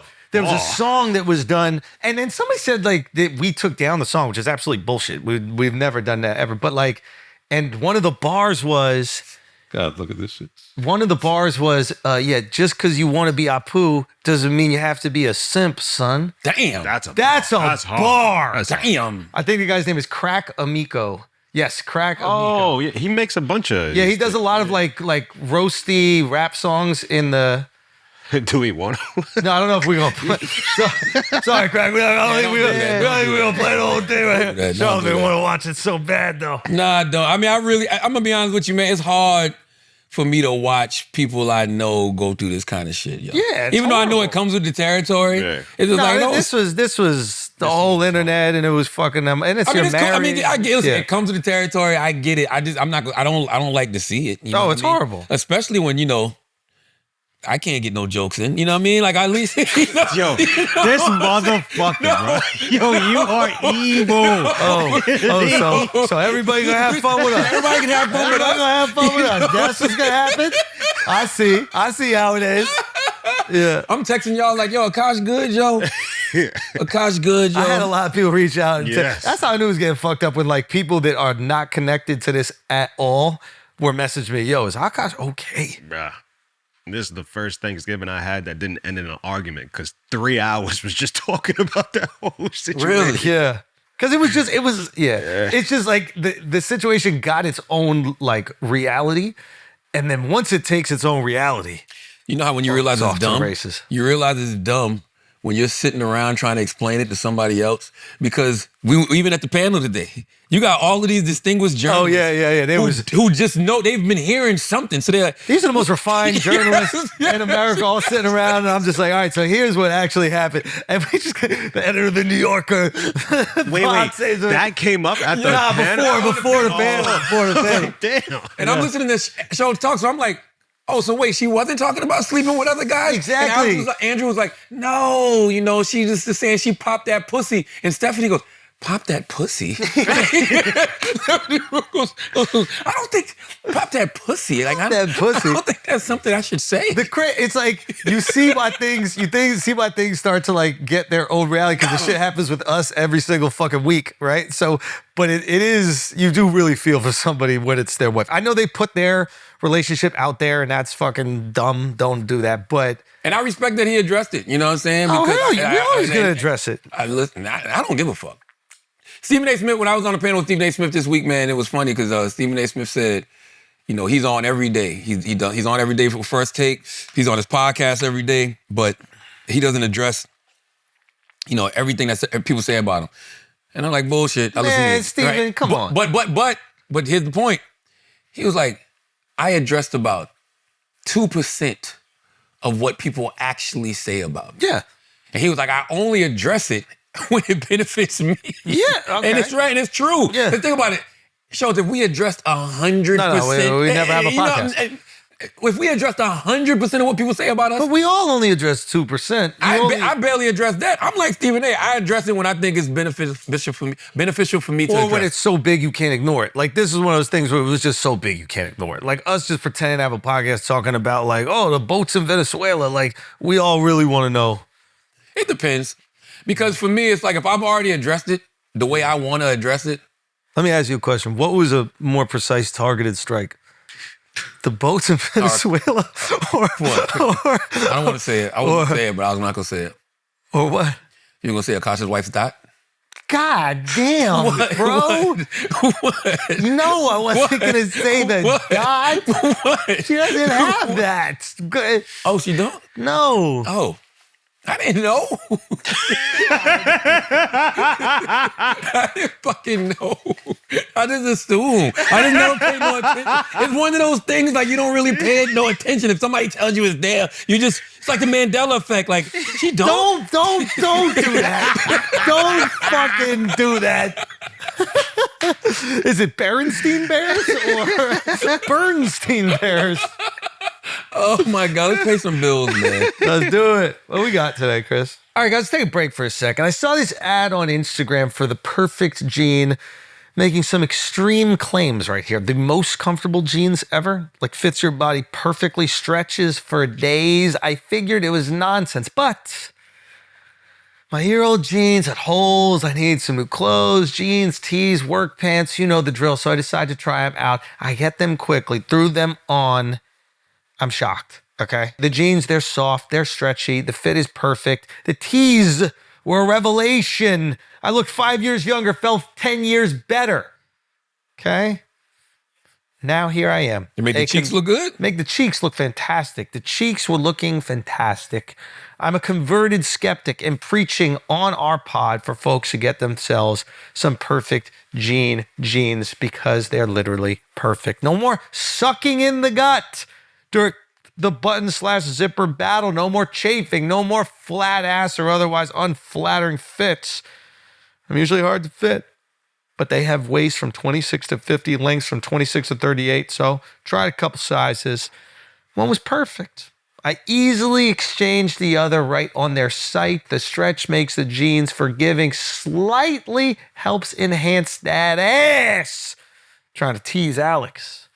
I have to see if their new colors increase that attention. Save yourself some money, some time shopping. For a limited time, our listeners get 15% off their first order plus free shipping at theperfectjean.nyc or Google The Perfect Jean and use the code IDIOTS15 for 15% off.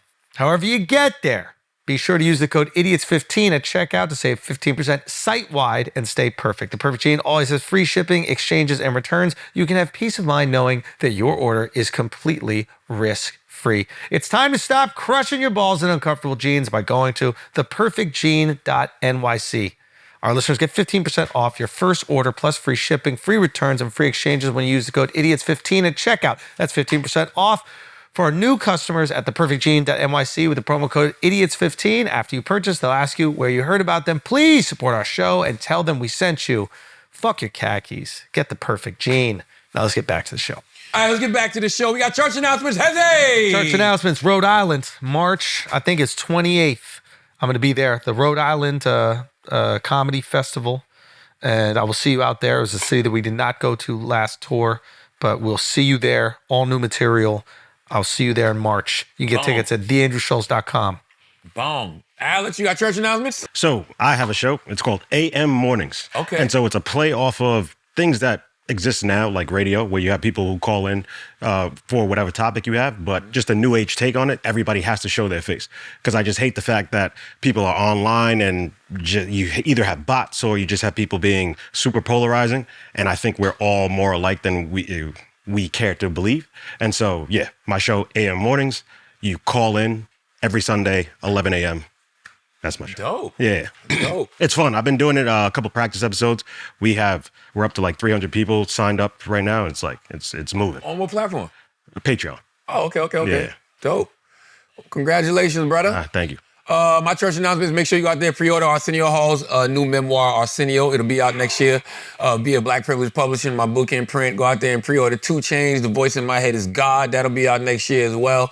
Go out there and pre-order Till Death Do We Parent by Jess Hilarious. And listen, man, stocking stuffers. Christmas is right around the corner. Mm-hmm. Don't listen to Juelz Santana. Reading is very important. Okay, go out there and purchase some books, man. We got Don Staley, Uncommon Favor on them bookshelves right now. Cheryl McKissack, The Black Family Who Built America on those bookshelves. Decisions from Mandy and Weezy on those bookshelves, man. So make sure you go pick up those books for the holidays, okay?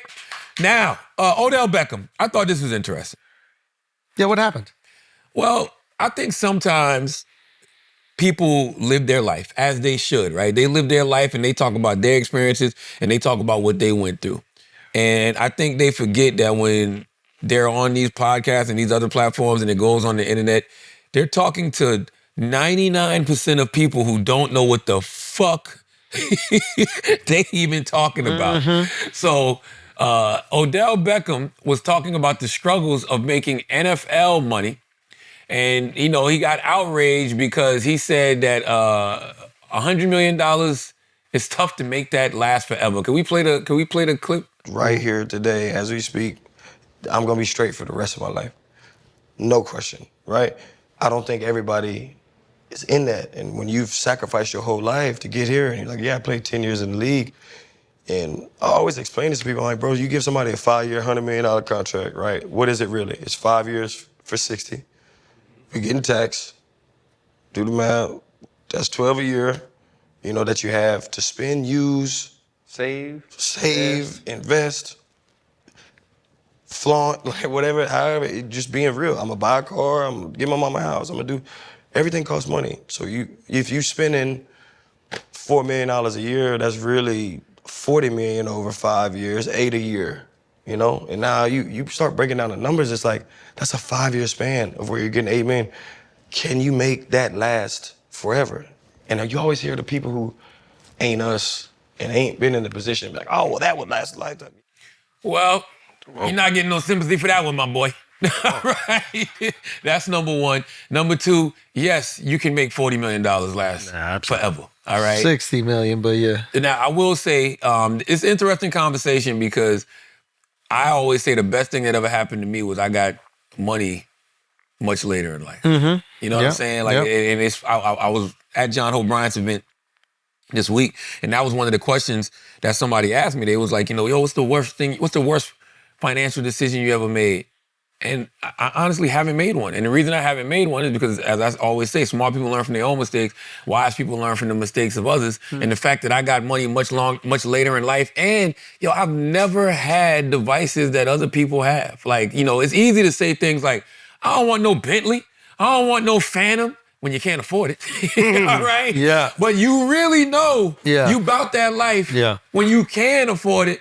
I don't want that shit. Like, that shit don't do nothing for me in any way, shape, or form. I literally like, you know, helping other people in some way, shape, or form. Like, I would be that type of philanthropist. When you hear these people, when you hear these stories about, oh, this guy gave half of his wealth to such and such, blah, blah, blah. I know for a fact I would be that kind of person because I'm that kind of person now. So whatever you do with $100, you're probably gonna do with $100 million.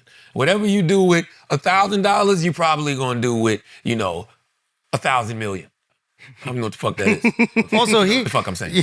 He didn't just make the $100 million. He got I'm sure he got sponsorships. I'm sure he did commercials. I'm sure he got, you know, all these other different things. There's like an engagement fee. There's tons of other ways to make money when you're, what I think is really important and what I think is unfortunate in terms of like the messaging here, it's like, if you're making $100 million over what is it, 5 years? Yeah. Yeah. So that's $20 million a year. Yeah. Right? Now, again, he has taxes getting taken out, and he also has his agent fees and managers and all that. Of course, yes. But let's just do, he said 60, let's just do 50, right? So you're getting like 10 a year.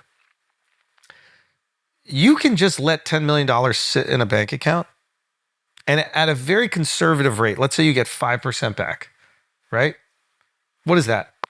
$500,000, right? That's what you're just going to get on interest is $500,000 every year, right?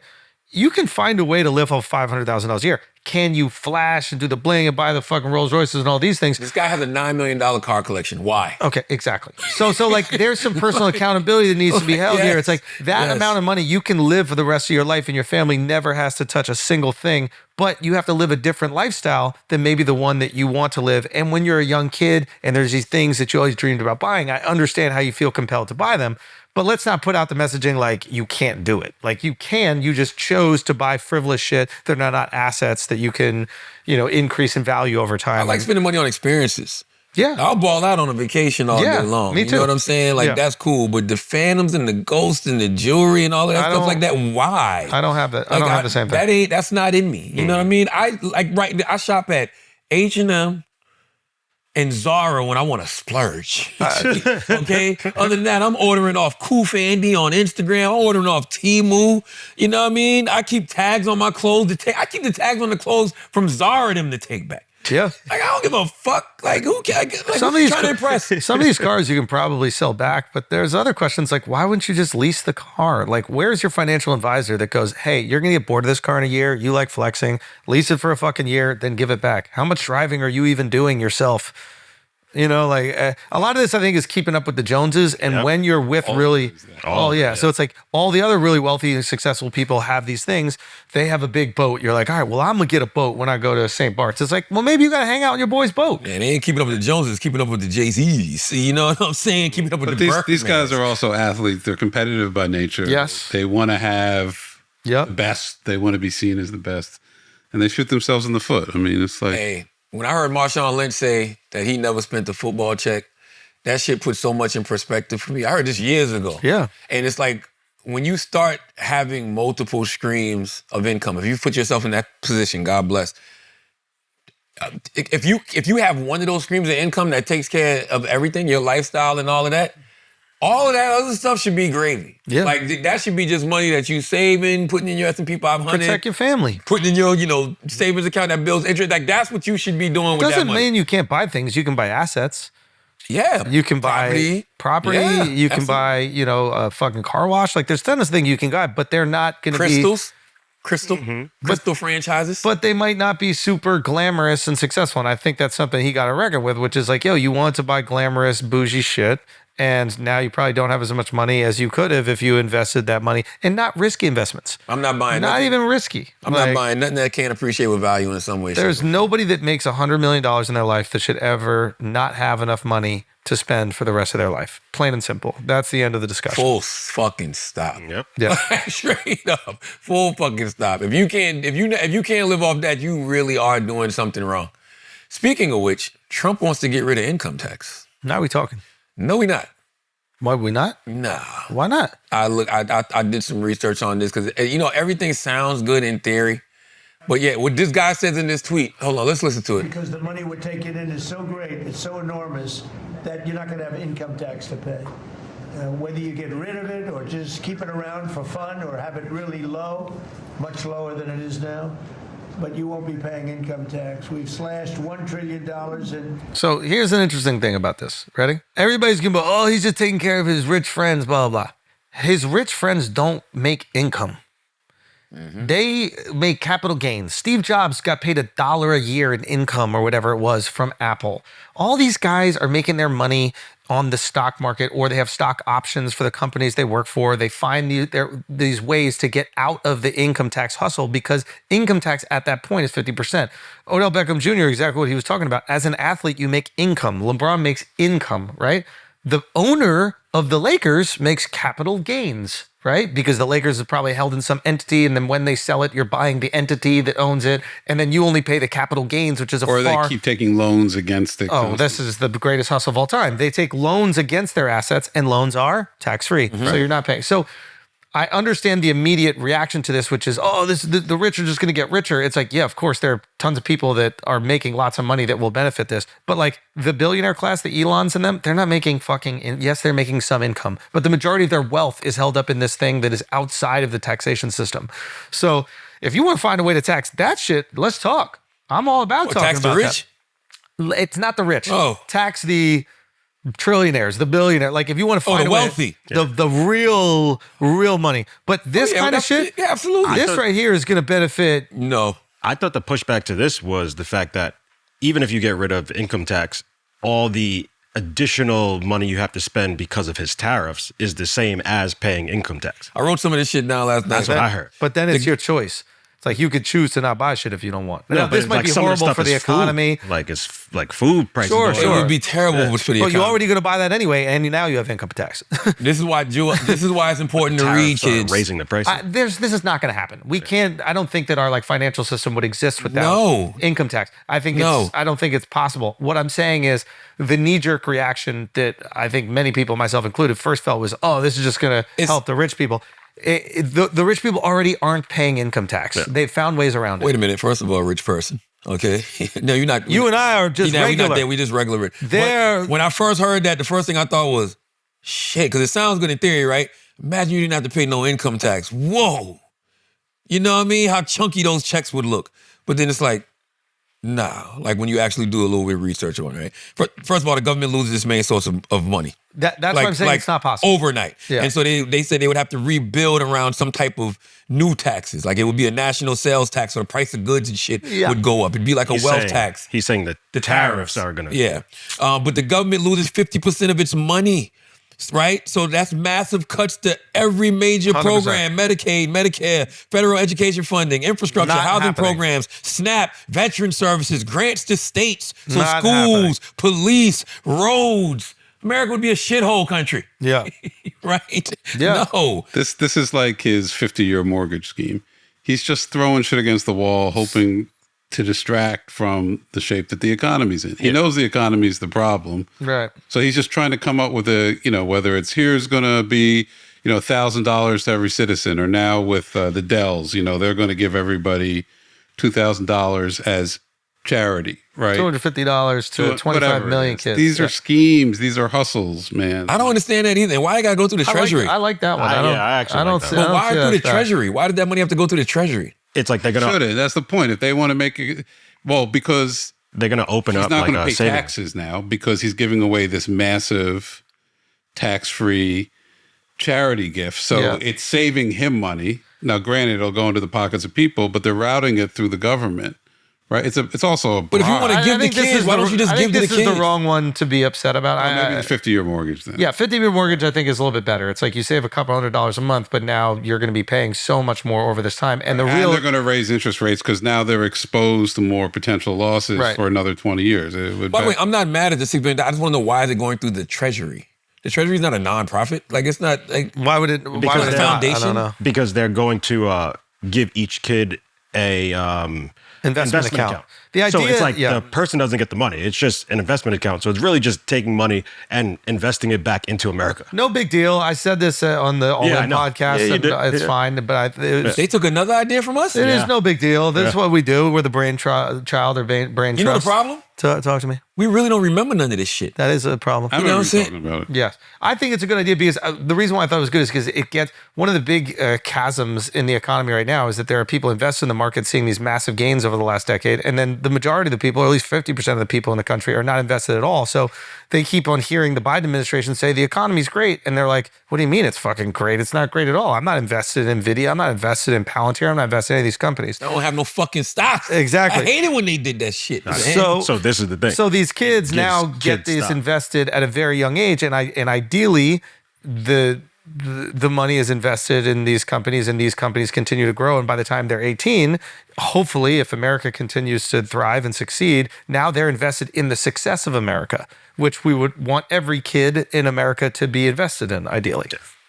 And it will start an account for a kid as soon as they're born, and so now that gets everybody more invested in stock market, or at least you're aware of it. Now you have financial literacy because you rely on it. You're shit. That's actually a good thing. I got to see it to believe it. Of course, we have to. I still don't even know. Have we met any of these military people who got some of that money, that $130 million that was supposed to go for them? I don't know. During the government shutdown? To support the Pentagon? Yeah, we forgot about that. Donald Trump Donald Trump's organization is getting $150 million for one of those casinos in Queens? I can't. Oh, it's a fact. I'm not making this up. No, I'm not denying that. I'm like conflicted about putting a casino in New York City. Are you not conflicted about your president taking $150 million? Well, get ready because we're about to get 3 of them. Well, I think 3 are approved, but I don't know if any of them I don't know if any of them are actually going to be erected. I think that there's like land that was set aside. No, 3 is coming. You really think? Yeah, I think they approved it. They got approved. Yes, Trump could receive $115 million tied to Bally's $4 billion casino plan at the Ferry Point Golf Course in the Bronx. Why? I don't fucking know why. Does he own the land or something? What is he? I have no fucking idea. idea. He has a golf course up there in the Bronx. I don't know. Is that the one when you come off? What's the bridge? Is it the Whitestone? Yeah, you see that with a lot of the little. Maybe I don't know. I could find more. I don't know, but yeah, I don't like the way that sounds. But if he owned the land before he was president and they're buying the land from him, then That just I really don't know. The projects include shout out to Nas. Yeah, Bally's paid the Trump Nas is one of the organization people that $60 got million. Okay, I guess. Really? So. He's involved Nas in was part of everything. it. Yeah, that's why, man, salute to, I really think a casino in Times Square would have been great, guys. So we had this debate. Yeah. Okay. So it's like, there's obviously concerns with a casino. Okay, let's look at like the fun stuff, right? It's you're out, you're having dinner with your boys. You're like, do we want to go out? I don't know if I want to go to a nightclub. Fuck it, you want to go to the casino and just hit the tables for a little bit? Or you want to go to the casino and like, oh, maybe there's a little party there or whatever. Like, it's something to do that's open 24 hours. It's kind of interesting. There's something going on. It's interesting. Then the knocks, of course, are, and this is less for a city like New York because there's so many tourists. But when you have a city that people aren't going to a lot that has a casino, then it's like its own people are spending the money in the casino. Right. And then the idea is that like the casino is extracting the wealth of the people, which you don't want. When you want people coming to New York City and millions traveling all the time, and you want them already spending money in restaurants and dump a little bit more over there where people have jobs, they work, and then you're like, okay, that could potentially Times be good. Square is a fucking tourist attraction. But wouldn't they be dumping less in the local economy because they're going to, traditionally everybody loses at a casino ultimately. So the idea is that like if you really want to do it right, you would do it kind of how like the Net Stadium did, or in like where you have like local businesses have representation there. So you have the Selka, the diner gets to have a place there.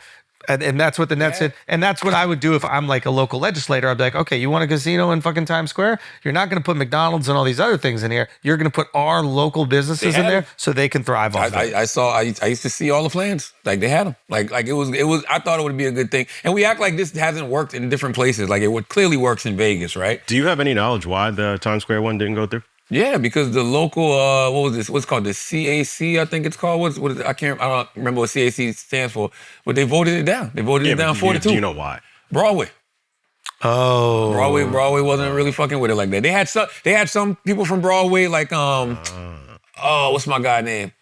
Fuck, the actor. His face is in my mind. Wendell Pierce. Okay. Wendell Pierce. I'm sorry, Wendell. Salute to Wendell. Wendell Pierce. Wendell Pierce was down for it, you know what I mean? Because he saw a lot of the things that, Rock Nation and SL Green wanted to do in regards to the casino and what they wanted to do for Broadway. But Broadway felt like it was going to bring too much traffic, crime, and they thought that it would be taking away from the essence of Broadway. I love Broadway, right? I go to a lot of Broadway plays, but the Broadway audience is aging out, and there's only but so many times you're gonna go to see a Broadway play, yo. They should be very concerned. I was in Atlanta earlier this week, and my greeter was telling me how she came to New York to come see Hamilton. But that's the type of people who are still coming to see those plays. Like people come from out of town to see Hamilton and MJ the Musical and The Lion King and all of this stuff like that. 100%. It's like, yo, I've seen probably everything on Broadway at least once. How many times do I need to see it? Yeah. You know what's so bad? Every new show that came out this year, they're all in the red. There's not a single successful new show on Broadway. But it takes time to build a show. A Broadway show. They said this is the first year that really all not a usually Broadway shows would take a decade to make money at or something. No, like that. some of the ones. What other investment is in Times Square? Like there's no investment being made in Times Square. Times Square, New York City, should look like Abu Dhabi. Disney made a big investment in Times Square. Yeah. Who Disney has over the last 15 or 20 years. As far as like what, Broadway and stuff like that? Like Lion King. But those are the only ones that people go and shit. You need something else, man. Like the casino would have been perfect. You know what I mean? You got casinos in Detroit that work. But you got casinos in Maryland that work. Detroit is like the example where I would be hesitant about. Maryland. The problem with Broadway, the tickets are too expensive. Yeah. Like the tickets just keep getting more and more expensive. And then the only people that can afford it are people who are 60 years old, they're retired. And Well. It's also, there's not a culture for young people to go watch shows on Broadway. No. I think if it was cheaper, they would go. And I agree with you on that. Yeah. And there's dope shit. You can go see Stranger Things on Broadway. Fire. Yeah. You know what I'm saying? You can go see MJ the Musical on Broadway. Fire. Hamilton. Fire. Like there's dope ass shit to go see on fucking Broadway. I like Maybe Happy Endings. Stage plays. Absolutely phenomenal. I'm not joking. That is the name of it. I'm not joking. Maybe Happy Endings is... I ain't never seen that one nowhere. If you Google it right now, Darren Criss is starring in it right now. Fucking Chris Google that shit. It's gonna be a bunch of Asian parlors pop up. Maybe. No. It's maybe happy ending. A bunch of Asian fucking massage parlors. Yeah, you pop gotta be up very on careful. There it is. Okay. Yes. Oh, okay. All Maybe right. happy ending. Sorry. Oh, okay. I never saw that one. I'm going to see that. Bob. And they are Asian too. Well, he's not, which there was a big thing about it, but it's originally a Korean. I seen Wicked Broadway on Broadway musical. Wicked, the movie sucks, bro. You saw the new one or the old one? Yeah, I saw the new one. The kids love it, but that shit ain't for me. Really? You didn't fuck with it? Because I'm like, the first one was fire. Yeah, but I don't want to know the prequel to that shit. I see. You know what I mean? Like, that shit was kind of spooky. What you like, mean? you know how the Tin Man became a Tin Man? No. Yeah, no heart, A right? fucking handicapped girl he was smashing, right? Yeah. A handicapped witch he was smashing put a spell on him. Yo. Oh, is that it? Yes. Oh, I didn't know. Put a spell on him, and then her sister tried to reverse the spell. Motherfucker becomes the Tin Man or some shit, then has a vendetta against the girl because the girl in the wheelchair was like, it was my sister. So it goes, the shit is so crazy. I mean, that's reasonable. The Cowardly Lion, I thought was a nice gay lion.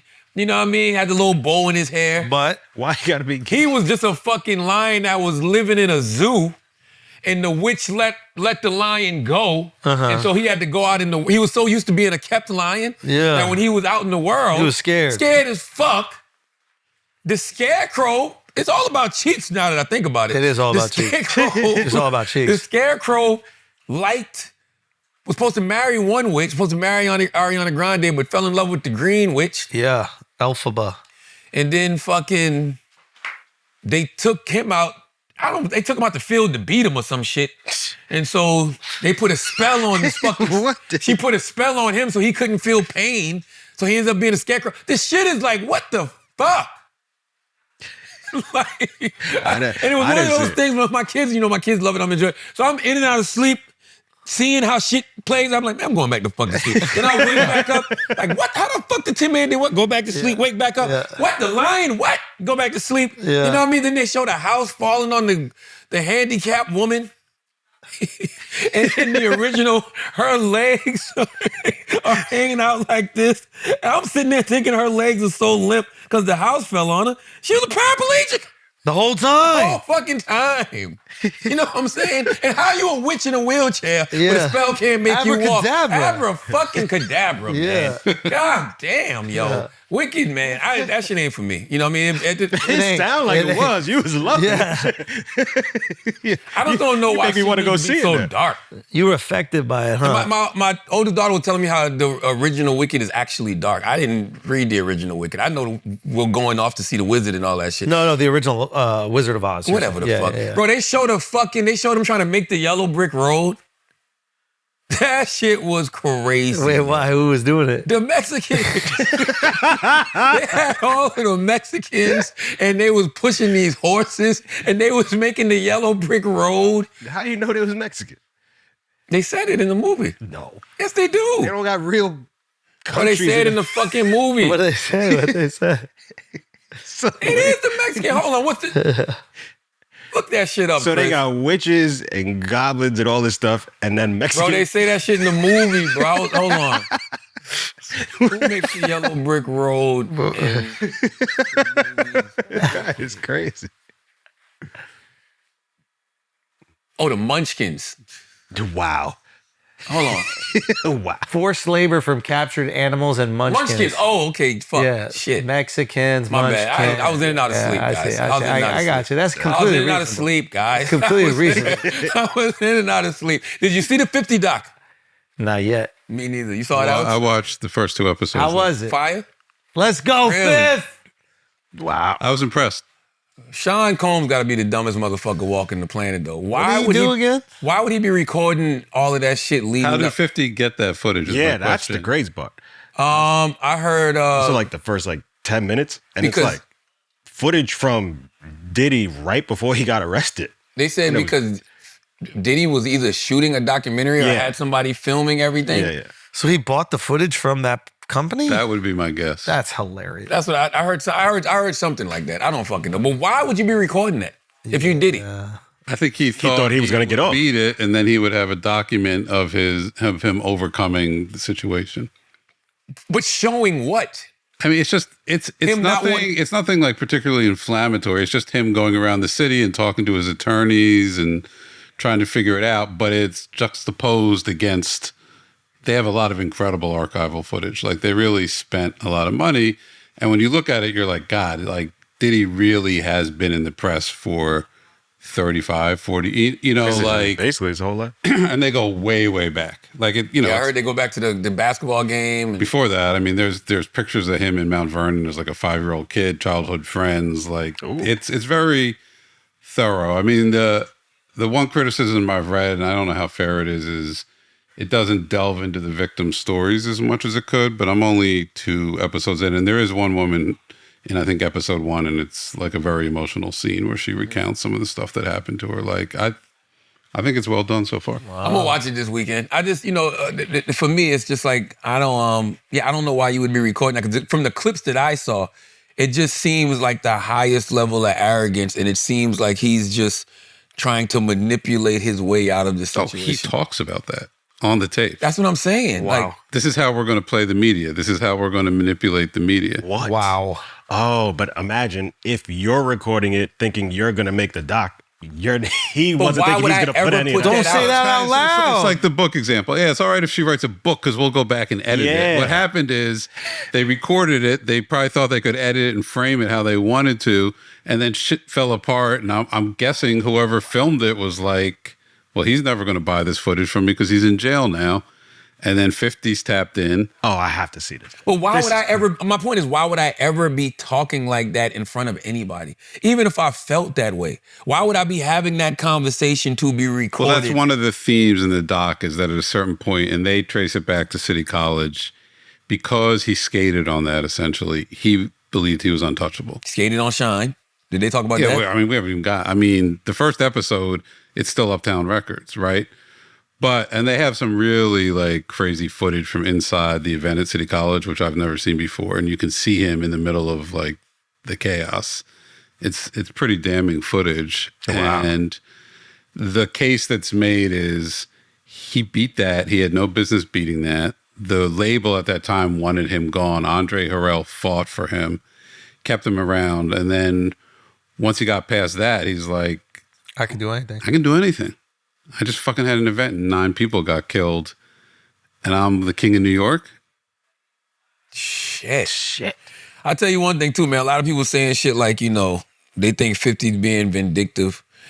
To those people, I say, you just don't know the backstory of 50 and Diddy. You know what I mean? And even if people be like, well, yeah, we know Diddy was messing with 50's baby mom or whatever. Yeah, that's one thing. But you can't be a person taunting the other person about it.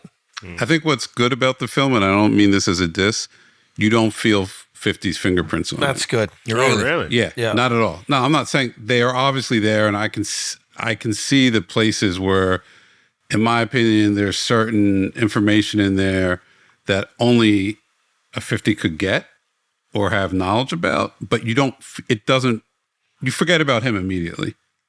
He's not narrating it. He's not in it. It stands on its own. Is 50 the greatest anti-hero in hip-hop? Without a doubt. He might be one of the greatest anti-heroes in entertainment, period. Notice I didn't say villain. No, he's an anti-hero. Yeah, he's an anti-hero. He's Stone Cold Steve Austin. Stone Cold Steve Austin. He's The Rock when The Rock was a heel. You know what I mean? And the reason I say he's number 1 over Tupac is because 50's lived. He's still here. You know what I mean? Yeah. God bless the dead. You know what I mean? But we don't know what Pac would have been at 40, 50-something years old. One thing we know about 50 Cent, he is committed to being the anti-hero. When 50 Cent said on Life's on the Line, nobody likes me, and that's okay, because I don't like y'all anyway. Because I don't like y'all anyway. Fuck all y'all. Well, the other thing is Dame Dash saying that 50 was capping and he didn't really have anything. Oh, Det Dash, hush. I can't, 50, when you gonna make the Det Dash documentary, okay? All right? Do you remember when 50 Cent was supposed to be putting out a documentary about Puff on Netflix? Yes. Where is it? I think it's still happening. Yeah, right. He's capping.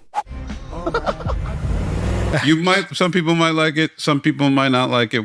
It's a real film. Like, this is not. Wow. Okay. This legit. And I'll say this. I came from the doctor's office today. The receptionist was talking about it over the phone. It's the number one most watched thing on Netflix I was right on now. the subway. The guy coming up the stairs was talking about it. Chris, it's the number one most watched thing on Netflix right now. First of all, let's factor in 3 things. Number 1, it's a documentary on Netflix. Number 2, it's executive produced by 50 Cent. Number 3, it's about basically the downfall of one of the biggest celebrities ever. It's epic. You understand what I'm saying? It's about one of the biggest celebrities ever. Like, this case is super intriguing to a lot of people. I'll put it like this. I watched the first episode and a half last night. I was like, I got to go to bed. I downloaded 2 on my phone so I could watch it in the subway on the way in the city. Oh, wow. I haven't done that in a lot. Oh, wow. It's that good. Oh, see, that's why I'm waiting until the weekend, because I don't want to stop and go. I'm waiting until the weekend. I want to watch all 4. Yeah, Let's knock it out. Knock it out in one swoop. Salute to 50 Cent, man. Shout you know out what I'm saying? Fifth. And it's funny because when that dad said that, you know, it's interesting, right? Like how you just said, Chris, 50 does great work when it comes to documentaries. This is not even his first documentary. This man has already given us a hit franchise of a whole universe on television, right? 50 knows how to make good TV. 50 knows how to make good documentaries. So when you see that Dash in the interview say, didn't he say that he was going to do a documentary? In the documentary, you know, I was like, well, I'm sure it's still coming. That's cap. That's because that ain't used to making the type of quality that 50 is making. So he would do some shit in 2 days, you know what I mean? And throw it out, right? Quality shit takes time. Look, it could change. I've only seen 2 episodes, but again, I want to emphasize, he isn't all over this thing. And we know the backstory and all that. I'm sure the temptation was there. He stepped back, and it feels like he let the pros do their job. That's the way to do it. That's the way to do it. Yo, 50 really hasn't missed with TV and film, yo. It's unbelievable, the transition. Power, all the Power spinoffs, BMF. Unbelievable. Forget about the joint that was on ABC about the lawyer who became a lawyer in jail. Isaac Wright. Yeah. You know what I mean? He's from Mouse Corner, by the way. I don't think that got renewed though. It didn't, but it was a good show. He had a show on ABC. Gigolo Beach, if that's how I'm saying it, the murder on Long Island recently. Yeah, that was a doc. Yeah. Yo, 50, man. 50's killing shit out here, man. Salute to 50. What else we got, man? Let's do some asking idiots. Let's do it. What we got? Ooh, it's a good one. Moe_Cardina says, after Trump, you think the next Republican nominee will be worse or more neutral? Ben Shapiro brought up a fantastic point. Yeah, but we talked about that here on Brilliant Idiots before. Yeah, but I didn't see it in this way. The next candidate, I don't know what the next candidate for the Republican Party will be, because the Republicans are going to be in the same boat that the Democrats were in 2020. Like, you know, after you come off a generational, you know, talent of a politician like Obama was for Democrats, and you can say whatever you want about Trump, he's a once in a lifetime generational, you know, talent for the Republican Party. They're not going to have anybody that can captivate people in that way. Like, they're not going to be anybody that can create, you know, a cult like MAGA following. That's why I think that the whole Trump 2028 thing, that's why I believe they keep throwing that out there. I believe they keep throwing that out there because, number one, I do think they're going to attempt to do that. But number two, it keeps Democrats and the media constantly talking like they're going to be campaigning against Donald Trump. So you're not even adjusting your playbook for who you may be playing in 2028, because you're still trying to beat this team that you never beat. The Patriots cannot go back and play the Giants those 2 times in the Super Bowl. That's true. It's over. It's over. You lost. Yeah. Okay? So you got to prepare for who the next opponent may not be. Yeah. But they keep Democrats going through this old play. You said it today on the panel. Schulz literally said this. We're having a conversation that's 2 years old. Because it's true. They're still talking as if Donald Trump is campaigning. They're still trying to figure out what they did wrong. Y'all got to get ready for the next game, baby. Okay, the next game is next year, 2026. The next game after that is 2028. And if you constantly are thinking like, oh, my next opponent is going to be the same opponent that I've been fighting for the last decade, you're going to lose. Shapiro brought up you just say that you think he is going to run again? No, I think they're going to try it. I don't think it's going to happen. Oh, okay. Yeah. And Shapiro brought up a good point, which was Trump is enough of a political force and has enough magnetism to hold the Republican Party together. But right now you see this fissure growing in the Republican Party, right? And it seems quite divided. Trump is powerful enough to still hold those groups together. He was like, I don't think JD is, I don't know if he exactly said this, but the feeling I got from it was, is JD powerful enough to do that? Is Marco Rubio powerful enough to do that? And if not, they will fracture. And now you have almost like two different Republican parties. And do they eat away at each other and stop you from having this unifying force, which could beat the Democrats? Keep in mind, a lot of Republicans that are going to feel disillusioned about the cost of food and just affordability in general, they might go back to the Democratic Party that they left when they voted for Trump. Or they'll go back to being traditional conservatives. Regardless, there's some very interesting things going on that right now the media is the marketplace for this next election, and we're not even close there. I didn't even see it like that. There are people, they're like Republican, operatives that are fighting. They're fighting for what happens post-Trump. Absolutely. Now. They're thinking Trump is old. They're thinking, we don't even know if Trump is going to be here. They're just like, he's not Trump's running. not going to be there in 2028. Yeah. We have to push the party in a direction that we want. They got to do what Democrats didn't do, especially if Trump's policies continue to be very unpopular. Especially if the economy keeps fucking up the way that it is. Yep. You got to put some distance between you and old boy. You know what I mean? That's something that the Democrats didn't do. No, they didn't. When it came to Biden. But let's see. We'll see if they do it. All right, let's do one more.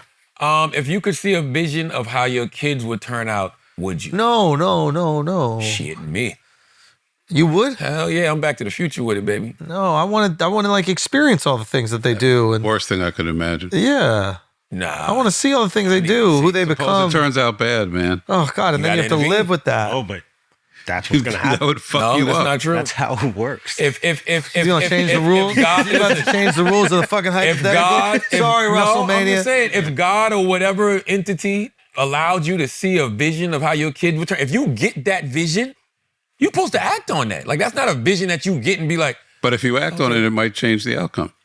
No. If I see if you have a vision and your child is fucked up in some way, right? Like drug addict or something like that. Right. Yes, you got to figure out ways to intervene. And I'm going to tell my child, every older person in my life, grandmother, parents, whatever, when they would have visions about me, they would tell me, and it would absolutely impact how I would move. Like, I remember one time my grandmother told me, I had a dream you got shot on this neighborhood. It was this neighborhood in Mounts Corner. I ain't never went to that neighborhood. Ever. You know what I'm saying? Like, when you have a vision about something, you're supposed to act on that vision. Yeah. You had a vision about Madison Square Garden. You act on it. What the fuck? Alex, you had a vision about painting your nails? I hate you. What is true, though? hate you, Did you not have a vision about painting No, your I nails? did Some not. of y'all think we're brilliant. Some of y'all think you're idiots. Or we're idiots. You're both right. Listen, as always, if you listen to this podcast, you think we're smart, you think we're intelligent, you think we're brilliant, you're absolutely right. But if you listen to this podcast and think we're just a couple idiots who don't know shit, you're right too. It's the Brilliant Idiots Podcast. Thank you for listening. Peace.